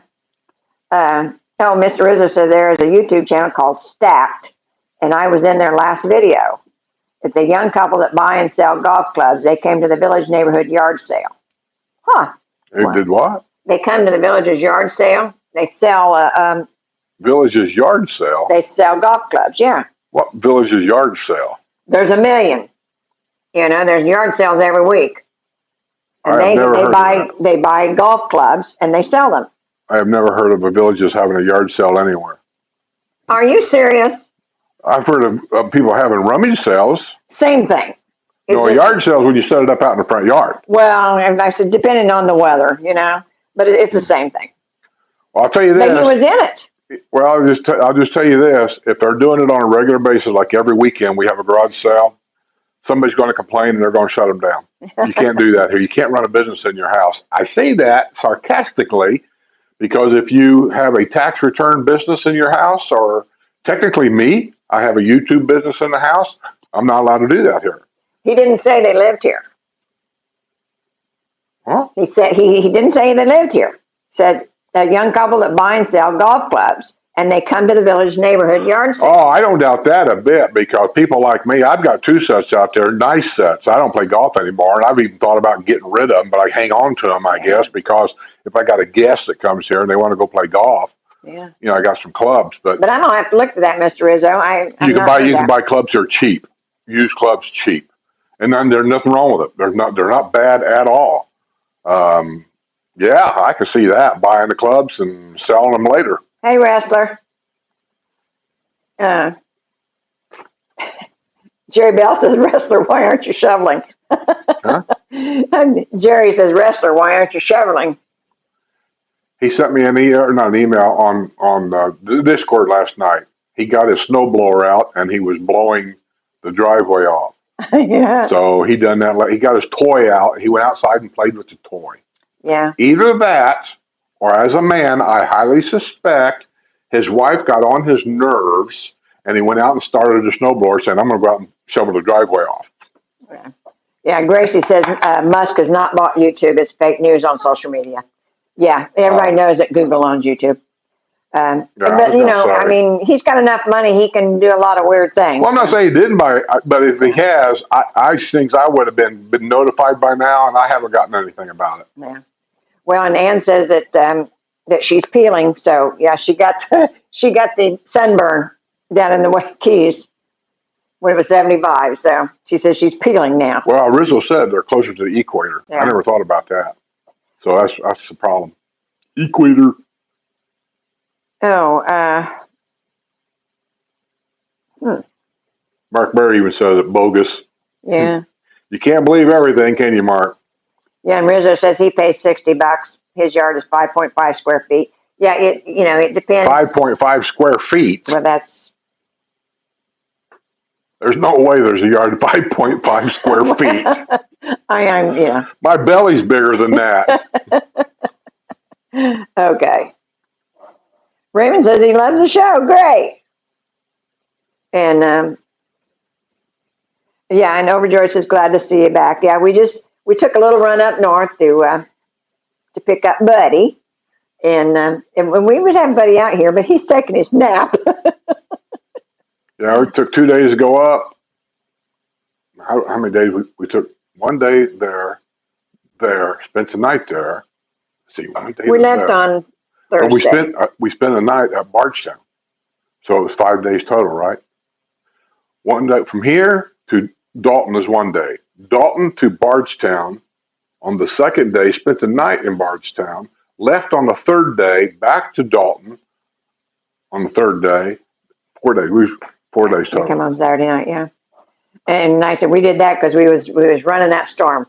I said that. Yeah. Otherwise, I was going to meander on the way back. Once we picked up Buddy, the wind had picked up and the rain had picked up, and then I'm And really glad. they salted the mountain. I mean, there was salt everywhere, so I knew there was some shit coming, and we Yeah. needed to get out of here. Yeah. Hey, Milan.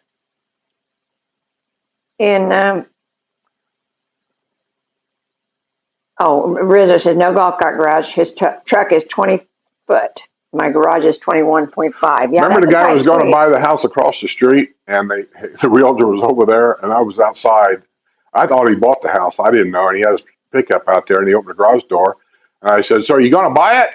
He said, "Yeah, if my truck fits." And I knew right then we had a problem because I'd been in that house, and it looks like a big house until you get in it. And I don't know what it is, but the rooms are smaller than you think they are. The garage it looks like it'd be a huge garage, but when you got in the garage, half of the garage is like a big walk-in closet to the bedroom right there. And so the garage is only like this long. Yeah, it was a problem. Those people didn't stay there very long. No, he didn't buy it. RV America is what she thought. Yeah, RV America. That's one of the places that rent. Yeah. Is that here? Huh? Well, they're all over. It's RV America. They're all over. I've never heard of one here. I wouldn't drive 100 miles to rent a motor. Well, I don't know. I'm just assuming, what's the biggest tourist destination around? Florida. So I'm assuming they're probably here.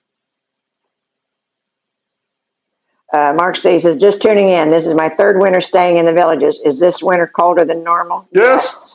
Yes. It's not colder. It's just longer colder. Usually it's cold for a day or two, right back up.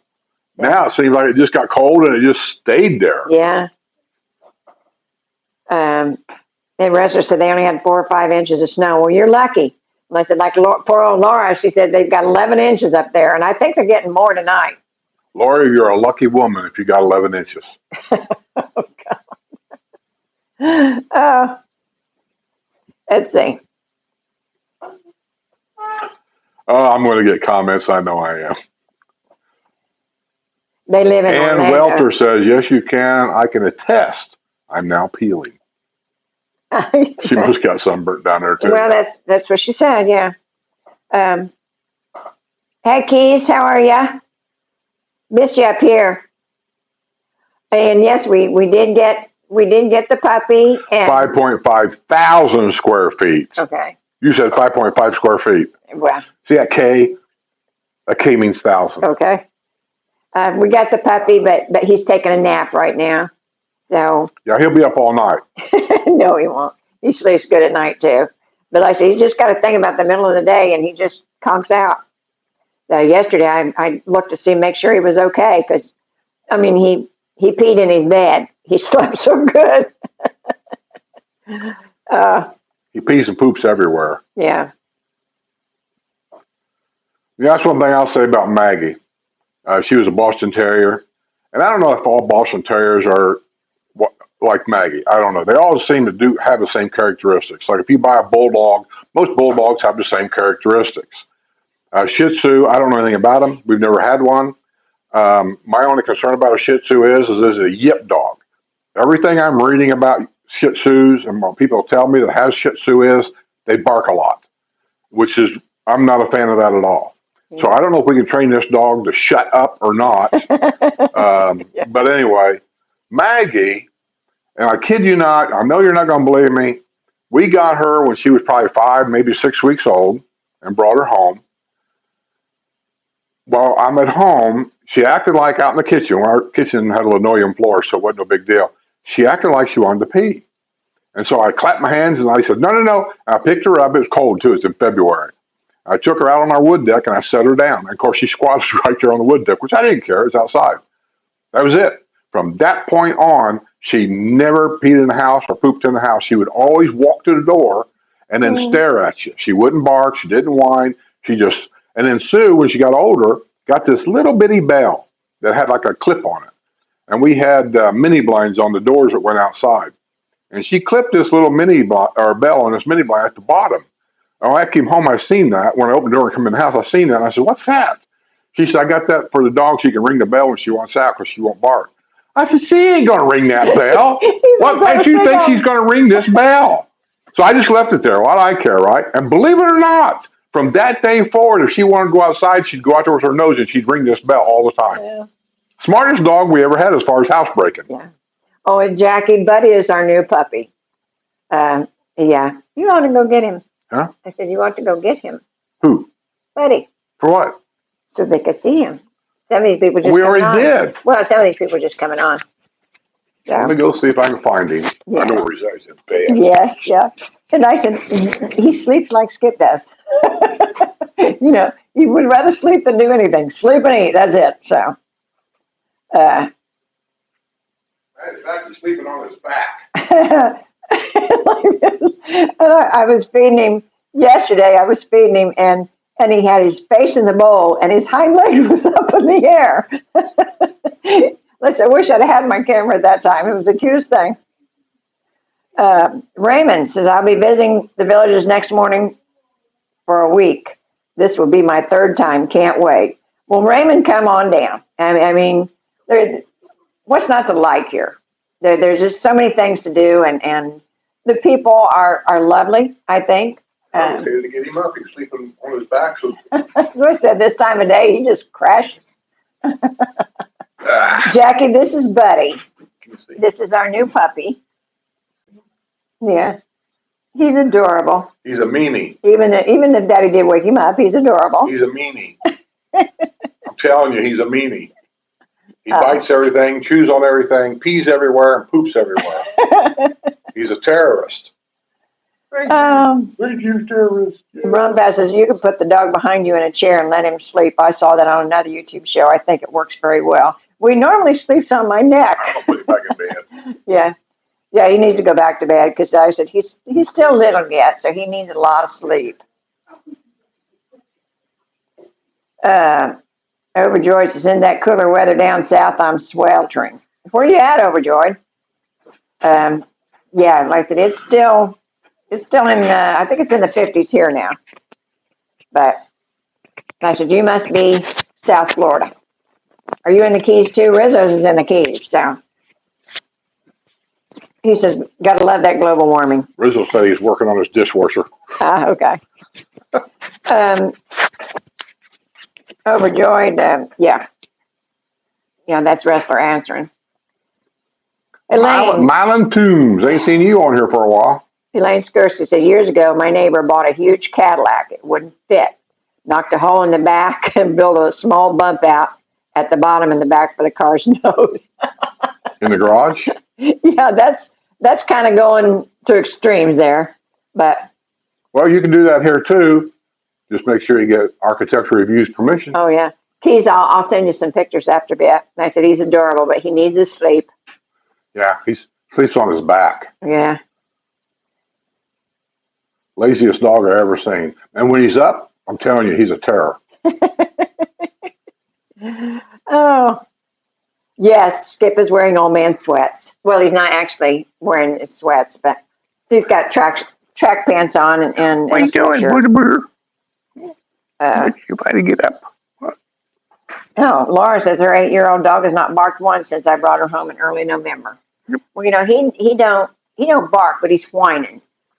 And I said he doesn't like to be left alone, and I understand that. I mean, he had a bunch of brothers and sisters, so I said being on his own, that's kind of hard for him, I think.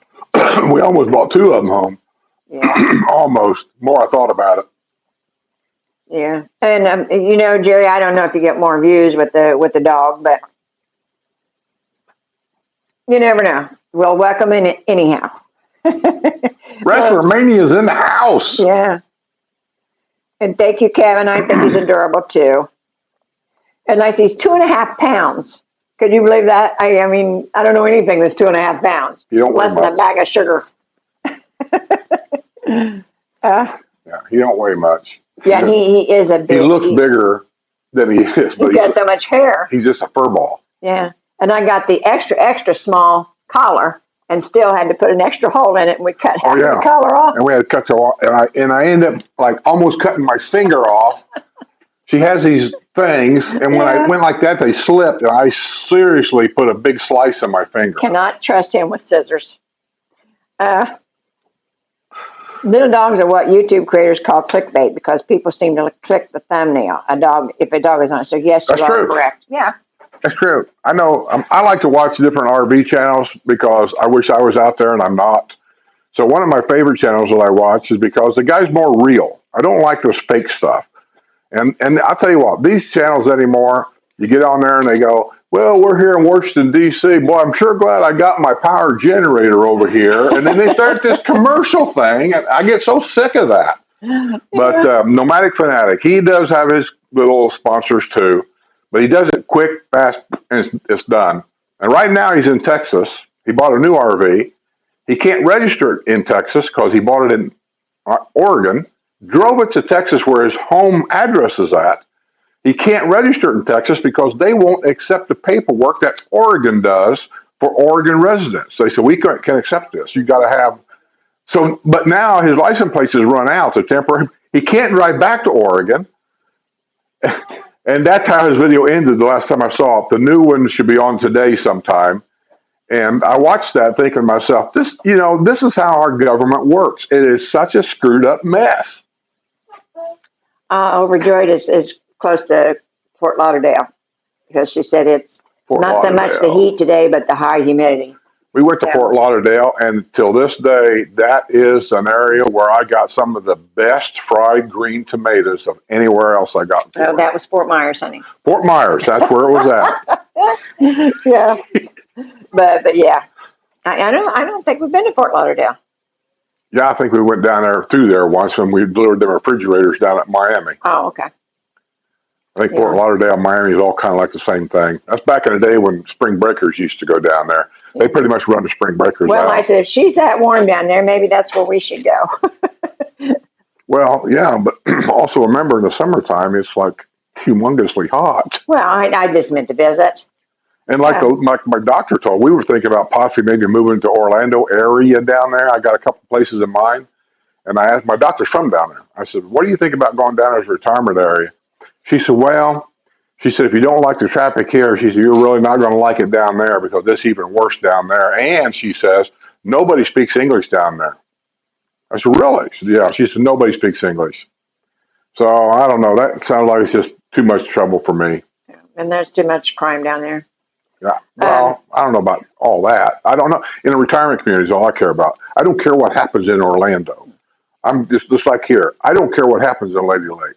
I don't care what happens in Wildwood. All I care about is what's happening here in the villages. Okay. Mr. Rizzo says the circulation pump is leaking. $200 for a new pump or $500 for a new dishwasher. So what now? The circulation pump in his dishwasher's leaking. So $200 for a new pump or $500 for a new dishwasher. I say take the pump out, go out in the garage, sit on the beach or your seat there, tear that pump apart, find out what gaskets broke, put a new gasket in it, and put it back together. What else do you have to do? He said he ordered a new dishwasher. There you go. That's what I would have done. Actually, I told her, I said, just get a new dishwasher because I don't know anything about them. No, Buddy's not going to be very big. His mom and dad wasn't very big, and she told me 7 to 9 pounds. I think he may get a little bit bigger than that, but I don't know. Didn't any of them look very big. Like I said, the mother and father was full grown, and they weren't very big. So Rizzo said his truck is 20 feet long, I think, and my garage is 21 and a half feet. Yeah, well, that's what he said. It was a tight fit, but he got it in there. It fits. Yeah. You need to put a little bumper thing on the wall, I think, so you don't have to run into it. J-Biz he's a Shih Tzu. Overjoyed says my neighbor's in the hospital, so I'm caring for my Kate's and hers. I don't understand that. Okay. I don't know where you're at. I'm way behind. Yeah. So she's caring for hers and the neighbors' animals, I'm assuming. See, Russia said had 4 to 5 inches of snow. So, yeah, he blew it off like last night. Yeah. Frank Close said, dogs are angels with paws for a baby. Skip and Sue, thank you. Well, I love animals. I've always loved animals. And I said, Didn't I see a super chat on here somewhere? I don't know. Thought I did. Did I miss it? You got to say thanks for the super chats because I guess if it wasn't for super chats and Patreon members, there's a lot of stuff. Yeah, Mark Sears, $5 super chat. Oh. Thanks, Mark. He's a YouTube member. That's what that little thing right there is. Oh, okay. Well, yeah, since we don't do the WNL show anymore, we don't hardly get any. No, we don't get the super chats anymore at all like we used to. I will say this, I do get what they call super thanks. I've gotten them from several people. I wish I could remember names right now, but I always send them an email, let them know that I got it. But yeah, they're all loyal followers. They've been around for a long while, and I still get them, and we appreciate every one of them. We really do. Well, thanks, Mark. Every little bit helps. Hey, Jose. My friend is concerned about Been there. We've been there. We've been there? Mm-hmm. How do you know I've been there? Probably not. You said yourself you were way behind. Oh, I am. Yeah. Rizzo says, I've got 2 Band-Aids on 2 different fingers. All this is from the dog. Yeah. The cuts, the Band-Aids, the other Band-Aids, it's all from this little 2.5-pound creature. I think he means he.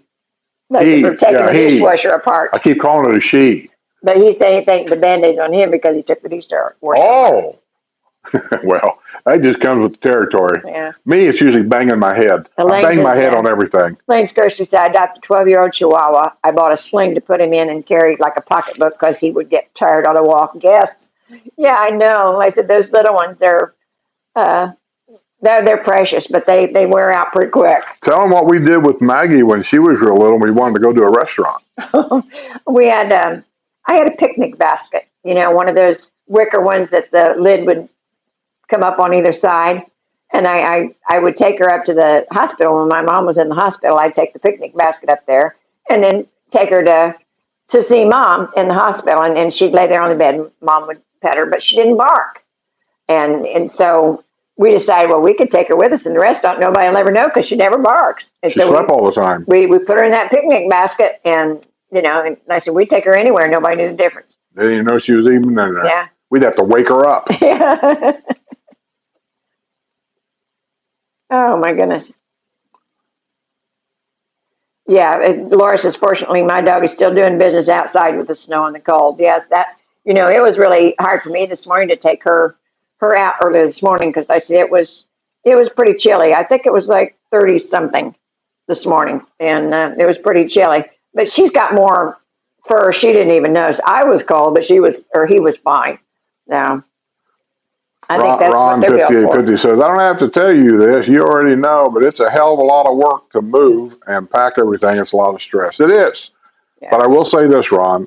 Here is much easier. That's why the people move so much here. Buying a house here, sell it 10 years later, buy a new house down there. It's lots easier than, say, packing your stuff in Indiana, hiring a company, bringing it down here, make arrangements for it to come to your house. I think a lot of them use pod service to do that. Even that's hard because you got to hire people to unload it generally. Here, seriously, I can make a phone call to a place, but there's a lot of them, but let's just say the Village Movers, they're still here. That's one of the bigger ones. I can call the Village's Movers, and they'll come to the house. He'll look at everything. He'll tell you how much it's going to cost. Where are you going? Going down there. Okay, when are you going to go move down there? Moving down there on Monday. Okay, we'll be here Sunday to pack everything up, and we'll meet you over there Monday. And that's how fast they'll do it. Yeah. Overjoyed says, I was going to say fried green tomatoes in Fort Lauderdale. We have a cuisine desert here. Yeah, it was Fort Myers, honey. Yeah. And I said, because we went down to Tom's. He did. Yeah, he lived in Fort Myers. He did. Yeah. Not too far from Naples, right? Right. Yeah. And I said, we went down and stayed at his place, and we found this little restaurant on the way out of there, and it was the cutest thing because everything was, the decoration in there was doors. Doors. The dangest thing I've ever seen. I mean, they had doors hanging, which was your partitions. Yeah, it was great. And I said, it was really, I can't remember the name of the place, but they had fried green tomatoes. They were out of this world. They were great. We never had anything like that before. And you know, we're from tomato country, but I'd never had anything like that before. And I wish I could remember the name of that place. I assume it's still there because it was a real quaint. It was new. I'll say it was more trendy. Old people like us probably shouldn't even have been in there. But the food was just fantastic. Yes, yes. Oh, we got another super chat. Mylan Toombs, 1999 super chat. Thank you, Mylan. Appreciate it. And that'll buy Sue a new pair of flip flops. Get Buddy a new toy. Mylan's been a member for 18 months now. Oh my. Laura said when she took the doggy out at 6 a.m., it was 2 degrees outside. Yeah, and I said, it's... Remember, Maggie? If it was that cold, she'd run outside and run right back in the house. But she had short hair. She didn't hardly have hair. I said, Buddy's got a lot of hair. And I said, that's what they're made for. So, difficult to find trustworthy movers. Yeah, overjoyed. It's not here. And I said, there's just a lot of them here, just like everything else. You know, there's a lot of people moving and coming and going here. So they got a lot of things that, I mean, to find somebody up north to mow my yard was difficult. To mow it at $45 is insane. I mean, it wouldn't happen. But see, that's that mentality. We're from Indiana. And so we just assume, I guess, everything costs the same. Yeah. Basically, no matter where you go. And here, there's a lot of things that I thought was insanely cheap. Yeah. Why would you not buy this? Like getting gutters on your house. I've talked about it before. Compared to what it costs in Indiana to get your house completely guttered, and what it costs here, I just said, man, why would you not? Oh, now, what it is? There, we got another one. Jacqueline Van Auken, $9.99. So to help with buddy care. Yeah, trust me. Thank you. This dog has already cost us $1,000. By the time we paid for Buddy, he was $400. I'll tell you right now, and that dog here is $1,000 and up. I hate getting ripped off. So here's what happened. Let me get into a little story that I'll make it short and sweet. Everybody's going, yeah, he always says that. And then he goes, yeah, and then he goes on and on. The state of Florida passed a law. It's illegal in the state of Florida to sell a dog. You cannot sell a dog. You can, but the kennels. You cannot sell a dog. I cannot put up an ad in a newspaper saying this dog is for sale. People say they get by with it because nobody enforces this law. But what they've done is they've found a way around that law. So you can go to pet stores and it's a free dog. Every dog's a free dog. But there's a rehoming fee. And the rehoming fee can be whatever they want to make it. And you never know what it is until they tell you. And so everybody that sent me all this information about a free pet here and a free pet there, I appreciate it. We called them. We checked them out. I've come to the conclusion it's all a scam, and I'm not going to do business this way because every time I call about one, it was always about a rehoming fee. And the fees were $3,000, $2,000. I said, this is nuts. I'm not doing this. That's why I took it upon myself to drive clear to Kentucky. We met this lady by accident, actually, on our RV trip. If you guys watch our RV channel, There's a little out of the way restaurant that was the strangest restaurant in what's the town called? Bloomfield, Bloomfield. If you haven't Bloomfield, seen Kentucky. if you haven't seen that video, and I'm not the best editor or anything, but still, you'll find it interesting. Go watch that video, man. I'm telling you, it's the best little restaurant. There's a movie director out in Hollywood that owns this thing, and it's full of memorabilia. There's a bowling alley inside this restaurant. It's the goofiest restaurant. Well, this lady worked there, and we were talking to her about how much it costs to get a dog here and all this and that. And then she just said, well, I have puppies that my dog's going to have. It's a Shih Tzu. Are you in it? I said, I've never had a Shih Tzu. Don't know anything about it. So that's how we ended up finding out about these puppies. And she called us and told us about it. And we told her we're on our way up there. And they're good people. I didn't worry about somebody screwing me out of money or nothing. And it wasn't a puppy mill. No, it wasn't a puppy mill. I'm not going to do that. She has one little dog that had like 4 little puppies. That's all it was. The problem was the weather. We just wanted to get out of there. So that's how we found out about it. And that's why I went up there. I went up there basically because I am not going to sit in Florida and let these scrupulous people screw me. I will go to another state first. Oh, but I was surprised because when we were staying in Dalton, we stopped in Dalton, Georgia on the way back, and I went to a pet store while I was there. Back, where'd he go? I don't know. You think he went back in bed? Yeah, probably. like you. He's kind of homing pigeon, right to the bed. But I went to a pet store there in Dalton, Georgia. It's called Petland. Yeah. And back in bed. And when Ow, it hurts. God damn it. Put some shoes on because oh, poor baby.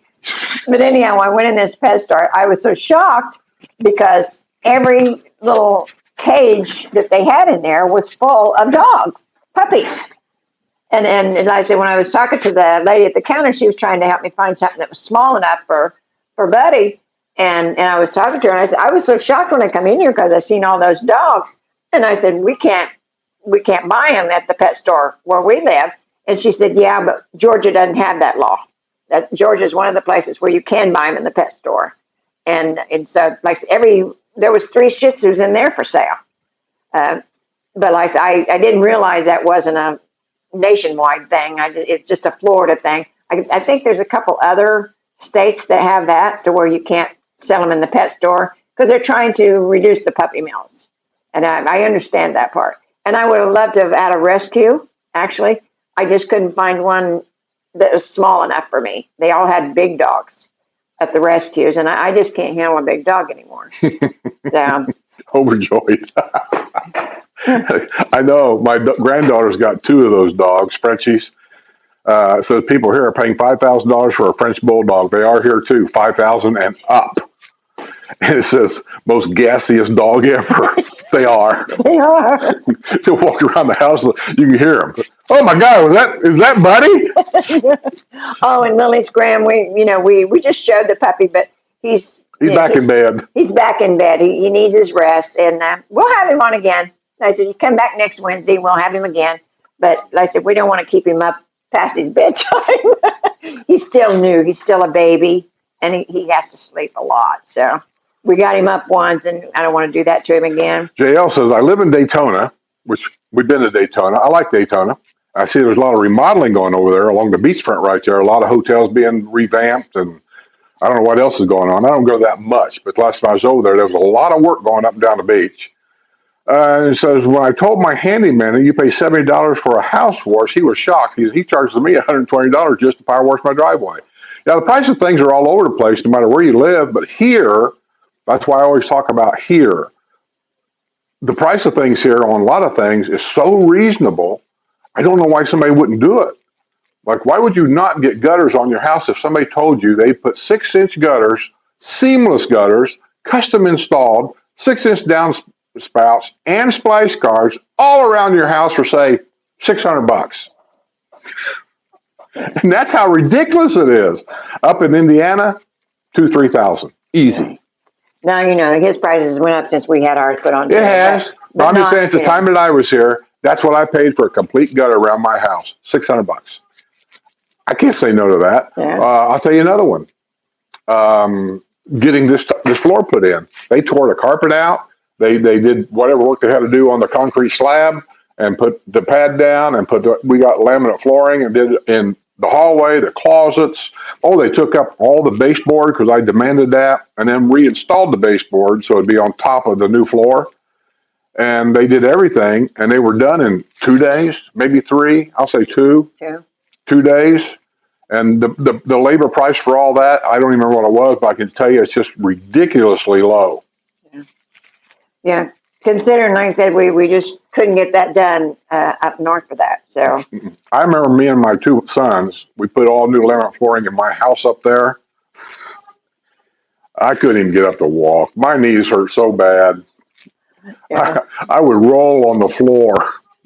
Overjoyed that they had 4 of them in our office. I'm thinking she's still talking about Frenchies. Oh, French She Bulldogs? says, "Oh my God, you never saw so many people clear a room so fast." Yeah. But they're the cutest little dog. I will say that for them. Our granddaughter, the 2 that she has, one is big and burly, and the other is The female. the female, and it's kind of petite, but I mean it's still very muscular. But Max is a male, and he just kind of reminds me of an old English Bulldog. I mean, he's big and broad, and he's stronger than he knows he is. He just is. He's a big dog. Yeah.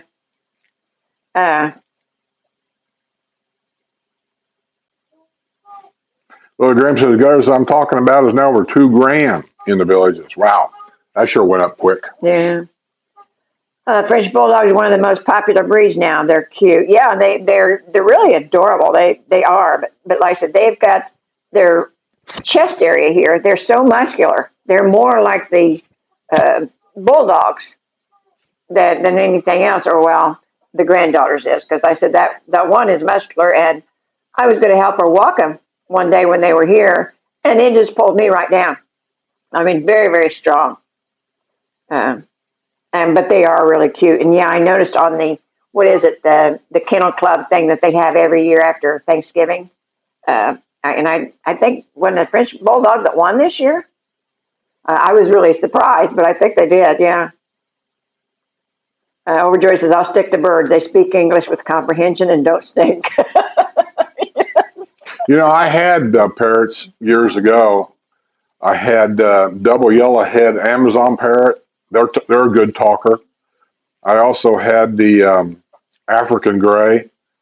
The problem with African grays are, as the ones we had, as opposed to the double yellowhead, African gray picks up all these quirky sounds. Like they'll imitate your phone ringing, or they'll imitate your dog barking, or the doorbell ringing. It drives you nuts because it sounds exactly like it. And you hear the doorbell ringing, and you walk to the door, there's nobody there, and then you realize it's a damn bird again. It gets kind of frustrating, but it is fun. Yeah. Deborah Joyce is taking care of my neighbor's cats is killing me. Can't get the smell of cat food and ammonia out of my nose for hours. Yeah, I've never been crazy about a cat in the house because of that. And I said, our son stayed with us. It's the litter box, I think, more than anything. He was in between houses, and he came and stayed for a week or so with us, and he brought his cat with him. And for some odd reason, he put this cat in the closet. We had these big sliding doors on the closet there, and the closet was empty because it was an empty room. And I said he was just staying there in between houses. And but that closet, I never got to see. He put the cat box in that closet, and I never got the smell out of there. I mean, I tried everything, and I never got the smell out of there. You guys that are paying $2,000 and $3,000 for gutters, let me ask a personal question. None of my business, and I'm not pointing the finger or anything. Are you calling Stipes, S-T-I-P-E-S? I'm just curious, or if you're calling one of these newer businesses around here that's doing this stuff. Because I can only tell you that Stipes is the guy we recommend. I don't recommend anybody else because I don't know everybody else. But I do know Stipes. It's a family-owned business. And I don't know what his prices are now, but I'm just wondering, did you call Stipes to get a price? Yeah. And that's something that we're going to do, too, before the end of the month. Lily says, yeah, Stipes. Okay, so I don't know what the price, why it would go up that high unless materials, maybe? I don't know. I don't either. We had ours done before COVID, so, You know how it was I to am get so sick of anything this here. COVID excuse. There's no COVID excuse anymore. We're over this. Yeah. Think about this. The reason why prices went up the way it did because during COVID, we couldn't get the lumber, right? They said you go to Lowe's over here, all the plywood is like really, really high because we're not making plywood anymore. I mean, it's Yeah. just really, okay, COVID's over. Lowe's is full, lumber's available. Why hasn't the price of houses come down? Just ask yourself that question.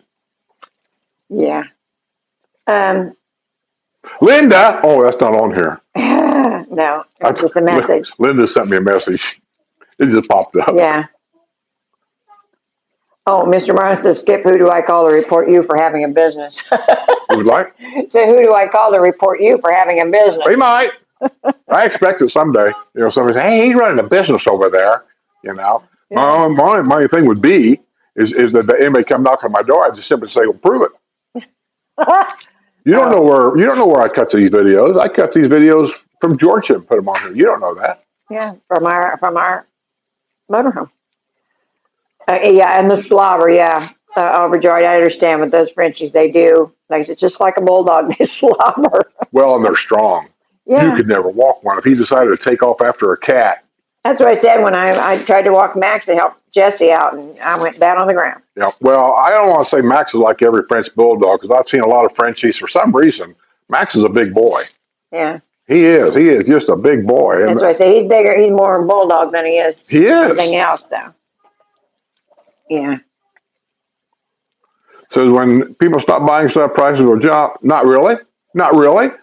The reason why hotel prices went up from, say, an average price of $65 a room to $120 a room during COVID, they said every other room had to be empty. Well, I laugh at that because, like, well, COVID knows that room's empty, so it can't go over there. You know, that's stupid.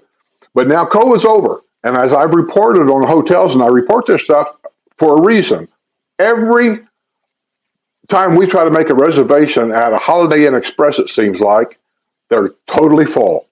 We can't get in. Yeah. But yet prices have not come down. Yeah. And what talks more, a parrot or Skip? Well, that's debatable. I said, who are you asking? Jay Biz says, we got our baby here in Indy at PetSmart. Brought him home same day. Jesus, they seen us coming. Nightmare on pause, but the best 80 paws of love you can get. And yeah, I mean, you know, what's not to like? I carry dog biscuits in my pocket all the time. And I even, you know, I haven't had a This dog is why for the dogs years. in the neighborhood stop in front of our house in the morning and they sit out there in the street. They're waiting for her to show up and give them dog biscuits. But you know, I didn't have a dog, so I was playing with everybody else's dog. But you know, that's, I love animals. I do. And I said, we really debated on getting another one because I said, we're getting older. And that thought was, you know, what happens to it when we're gone? But we all know Skip's going to live forever. So that's not a problem. God, I hope not. You know, a friend of mine was a devout Catholic. He told me once, I never forgot it. We were having lunch. He was also the bank president. And I had my trucking company. So it was good for me to get along with this guy, right? So we were having lunch one day and we were just talking. And I don't know how we got on the subject of life and death. I don't know. You know what guys are, we just talk. And he said something. I said, well, you never know, Jim. I said, you keep eating like that, you're going to die early. He said, well, I hope so. And he was dead serious when he looked at me. I said, what do you mean you hope so? He said, well, that's in my faith. I said, what do you mean? He said, if God takes me early, that's a reward to get me out of this mess. So I don't have to worry about this stuff anymore. If he keeps you here a long time, that's punishment for something. And so he keeps you around in this mess for a long time. I never forgot him telling me that because nobody's ever told me that before. That's kind of weird, but yeah. Lois Graham says, yes, I'm getting gutters installed in a few weeks and the price is $2,000. So they were getting water seepage in the garage. In the garage? Mm-hmm. So it'd be worth it because they were getting water seepage in their garage. How do you get water seepage in your garage when you got that about 2-inch bump up on the concrete? The driveway comes up, stops, bumps up to the garage floor, and then goes in. And the garage door goes down below. So here's your garage floor, here's the driveway, and the garage door goes down. I don't understand how you get water in there. I don't know. She said did a great job. Well, he does do a good job. Yeah. And matter of fact, I'm supposed to go over. He's building a store, and he wants me. Well, I asked you if I could. He probably don't want me around anyway, but I'll ask you if I could to go over and video his new store and where it's going to be. And I want to do it when he's there to talk about what's going to be there, what they're going to offer, so on and so forth. And I'm going to ask, off the camera probably. I'm going to ask him, why the prices went up so much. Is it demand? Is it because you can? Or has material costs really went up that much? Yeah. Bye, Laura. She has to go. She has a meeting to go to. They always have a meeting. That's a lie. You know that, right? See, the days of our lives are coming on, and she has to go watch that. God. Yeah.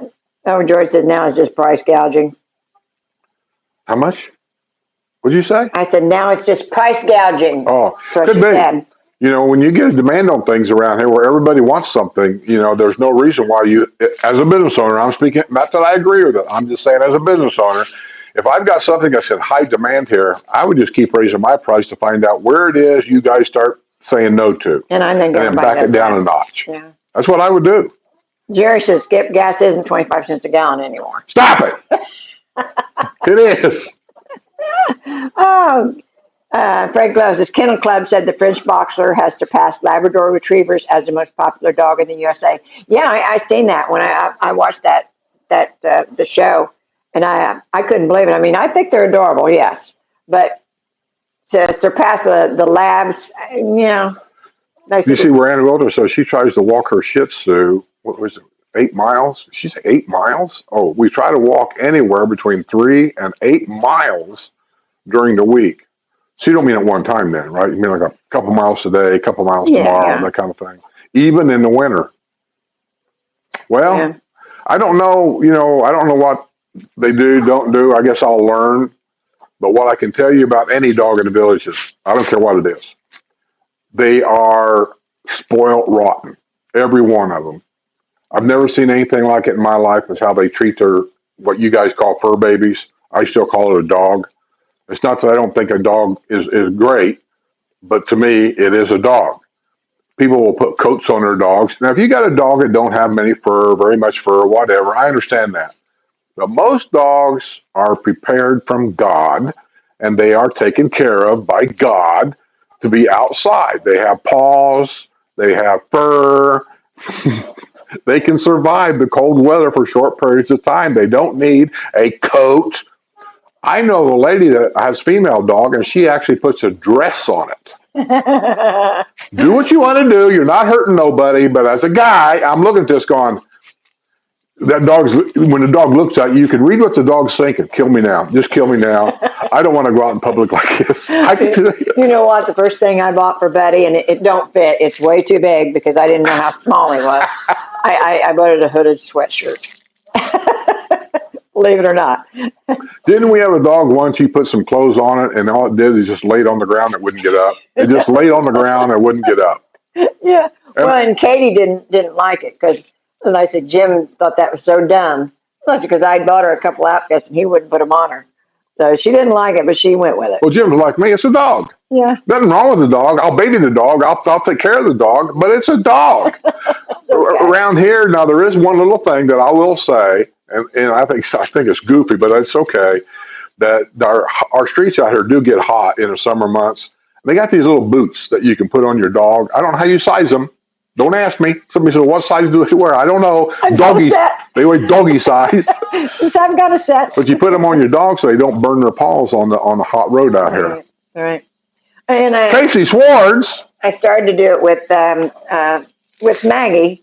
I started buying those because of the cold. I didn't want her to get snow packed in her paws. Maggie didn't care. Well, she'd run outside and run back in. Yeah, I know she would, but. Thanks for the $20 there, Tracy. Appreciate it. She's also a YouTube member. That's what that little, after her name, that's what that means. And it says, tell it like it is. I usually do. He always does. I always do. I get criticized for it all the time. My subscribers would probably be a whole lot more if I learned to keep my mouth shut. But I just can't help myself. I just don't want somebody to come down here and plop down $500,000 on a house, and something later comes up, and they go 2 years. I run into them at a square. And they say, hey, I wish you'd have said something about this or that because we weren't aware of that. And I just fear that's going to happen. And I don't ever want to be called out on something. I get it called out on it now. Somebody said, I wish you'd do a video about this or that. And I usually send them an email right back saying, we've done 15 videos on that. Go back and watch them because I'm not going to do it again. Yeah. Mark C. said, I decided to go with Stipes after watching one of your YouTubes and getting a couple of estimates. They did a great job. Who did it? Stipes. Stipes. He's a good guy. And Lily's Graham said, absolutely.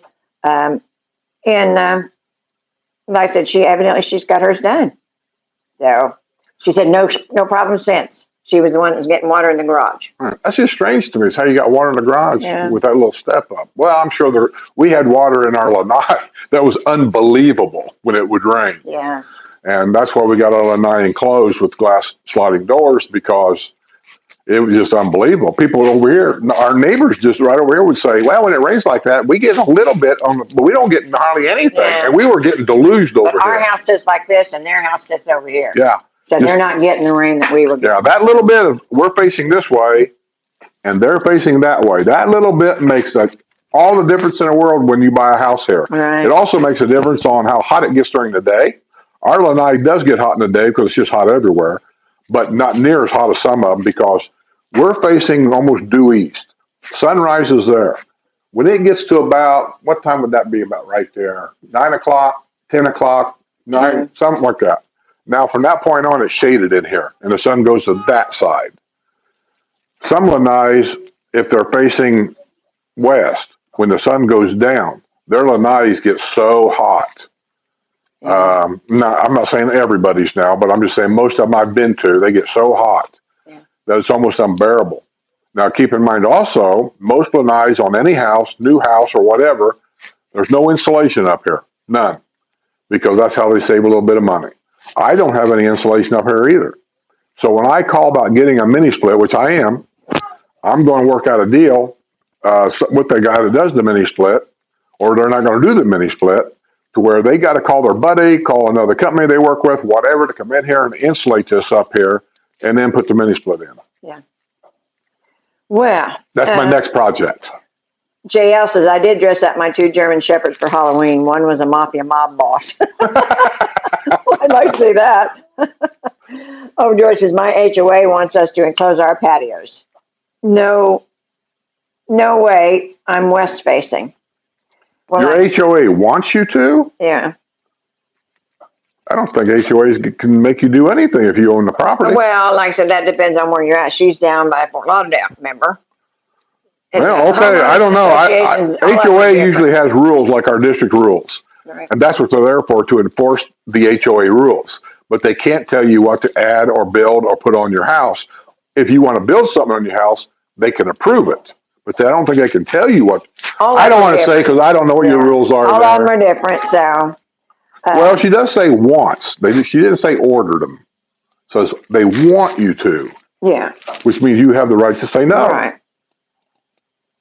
Lily's Graham says, put the mini split in first, then the insulation. Do what now? Put the mini split in first, then the insulation. I'm just afraid to put the mini split in. Then when I want to do the insulation, I got to call another company. She said the mini split's worth every penny.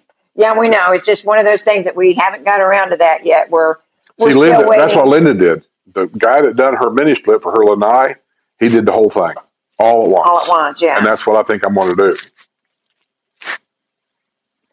But she got a different type. She's got a mini split, but it's not the kind of mini split that you normally see. Me personally, I could do the old mini split right there. I could see it and blow air conditioning across here. She got the kind of where it mounts it into the ceiling. It's flush with the ceiling. I don't know anything about them. So they cut a hole in the ceiling to mount this thing. And so they had access to blow insulation up there. And who knows? Maybe that's what I'll have to do. I don't know. Oh, well, George said they gave us 10 days to rescreen or enclose. So her homeowners association is a little bit different. Yeah. Well, if they want her to rescreen it or enclose it, I mean, if she doesn't want to enclose it, then I would think rescreening would be a lot cheaper. He said they want a more uniform and upgraded appearance. Okay. Well, tell them buy the house. That's what I tell them. Well, if you want it to look better, why don't you buy it? And then you can fix it up. Oh, Jerry Bell says Skip's mini split's napping in his bed. Mini split is nothing. It is. Oh, I don't get up early, but here lately I have been getting up earlier than normal. The day we left to go to Dalton, Georgia, on our way to Kentucky, I got up at 5:30 that morning, yeah. and I wasn't the same person all day. Traffic got on my nerves. I couldn't find a Starbucks, believe this or not. Sam's 1069 is let the next guy do it. Skip, keep your money in the bank. It might be true, but we use our lanai a lot. Sue does. You guys can't see it over here, but she has her painting stuff over here. This, So is, she's this at, is my office. yeah, pretty much. And then, of course, we got this table here that we never use. So this was a total waste of money to buy this table. Um, you have to learn when you get in your house here, what is it you actually use and don't use. We have a kitchen table, a nice one, and we also have a dining table, the long type, for. We never use the kitchen table until unless we have like a Wednesday night live. That's where Sue's microphone's at, out there. So I'm thinking we don't even need that table. Yeah. The dining table, truthfully, we hardly ever use it unless we have company. Which is what, twice a year. But and we are looking into something I wanted to tell you guys. For the end of the month, we will have a list of our vendors that we use to let you know about some of these people that, I mean, we mention them on the show and all, but there's a lot of them that we don't mention a lot that we really put a lot of trust in, and we'll give you a list of those by the end of the month. One of them is Romaldo. He came by the house before he went to Kentucky, and he wants to sponsor some videos. He wants me to cut a commercial. And I don't know how to really do the commercial because I don't want my videos to turn into a big, long commercial. Nobody cares about that anymore.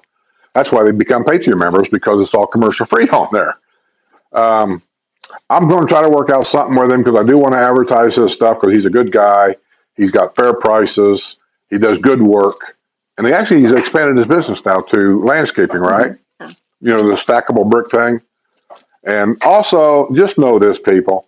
If you're going to put landscaping around your house and you're going to change it, get ARC's approval of what you're going to do before you do it. People are doing the weirdest things around here anymore, and they're not even checking. One guy, he wanted to upgrade his landscaping around his house and run around his trees. He's got stackable brick this tall that goes around his trees. Well, some of the neighbors complained. They tried talking to the guy. He was telling, his attitude was, my property, I'll do whatever I want, blah, blah, blah. Well, now that they've already come down on him, he's got to remove every bit of it and do something else. I don't know why. Because there's a height requirement on landscaping bricks. You can't stack them as high as you want. They can only be, I think, maximum in my district is 14 inches from the ground. So 14 inches is like that. Around his tree is like this. So, yeah, he has to take a few layers off. I'm sure he can do what he wants. It's just more money.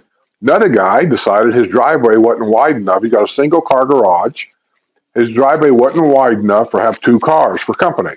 So he had the concrete company come in and add it on to the side of his driveway for a second car. Somebody complains. They go out and they took a picture of it. He now has an order from ARC to remove that driveway and then resod the front yard because they dug the grass out for it and everything. And then you can reapply. They're going to make an issue of it because people are turning their nose to their authority and they don't like it. So they may let him put this driveway back in, but isn't that such a waste of money to do something when a simple phone call to ARC or have them come out, or you take a picture of it and show it to them, little things like that, to say yay or nay, and they don't do it. And the excuse is, here's the excuse. Well, I thought the contractor done that.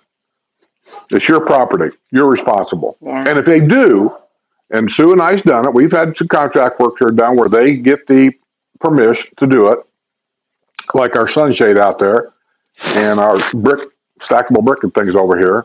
And the people that done that got a copy from ARC, and we said, I want a copy. Before you start doing any work, I want a copy. Yeah. And they came right out and handed it to us. They got the permission, but like I said, we wanted a copy of the permission just to make sure. You cover your butt. That's all I can really say. Cover your butt. And I'm not trying to bitch at people. I'm not trying to make issue of people. I'm actually trying to save you time and thousands of dollars of work. Yeah. So just do this stuff and quit being crazy about it.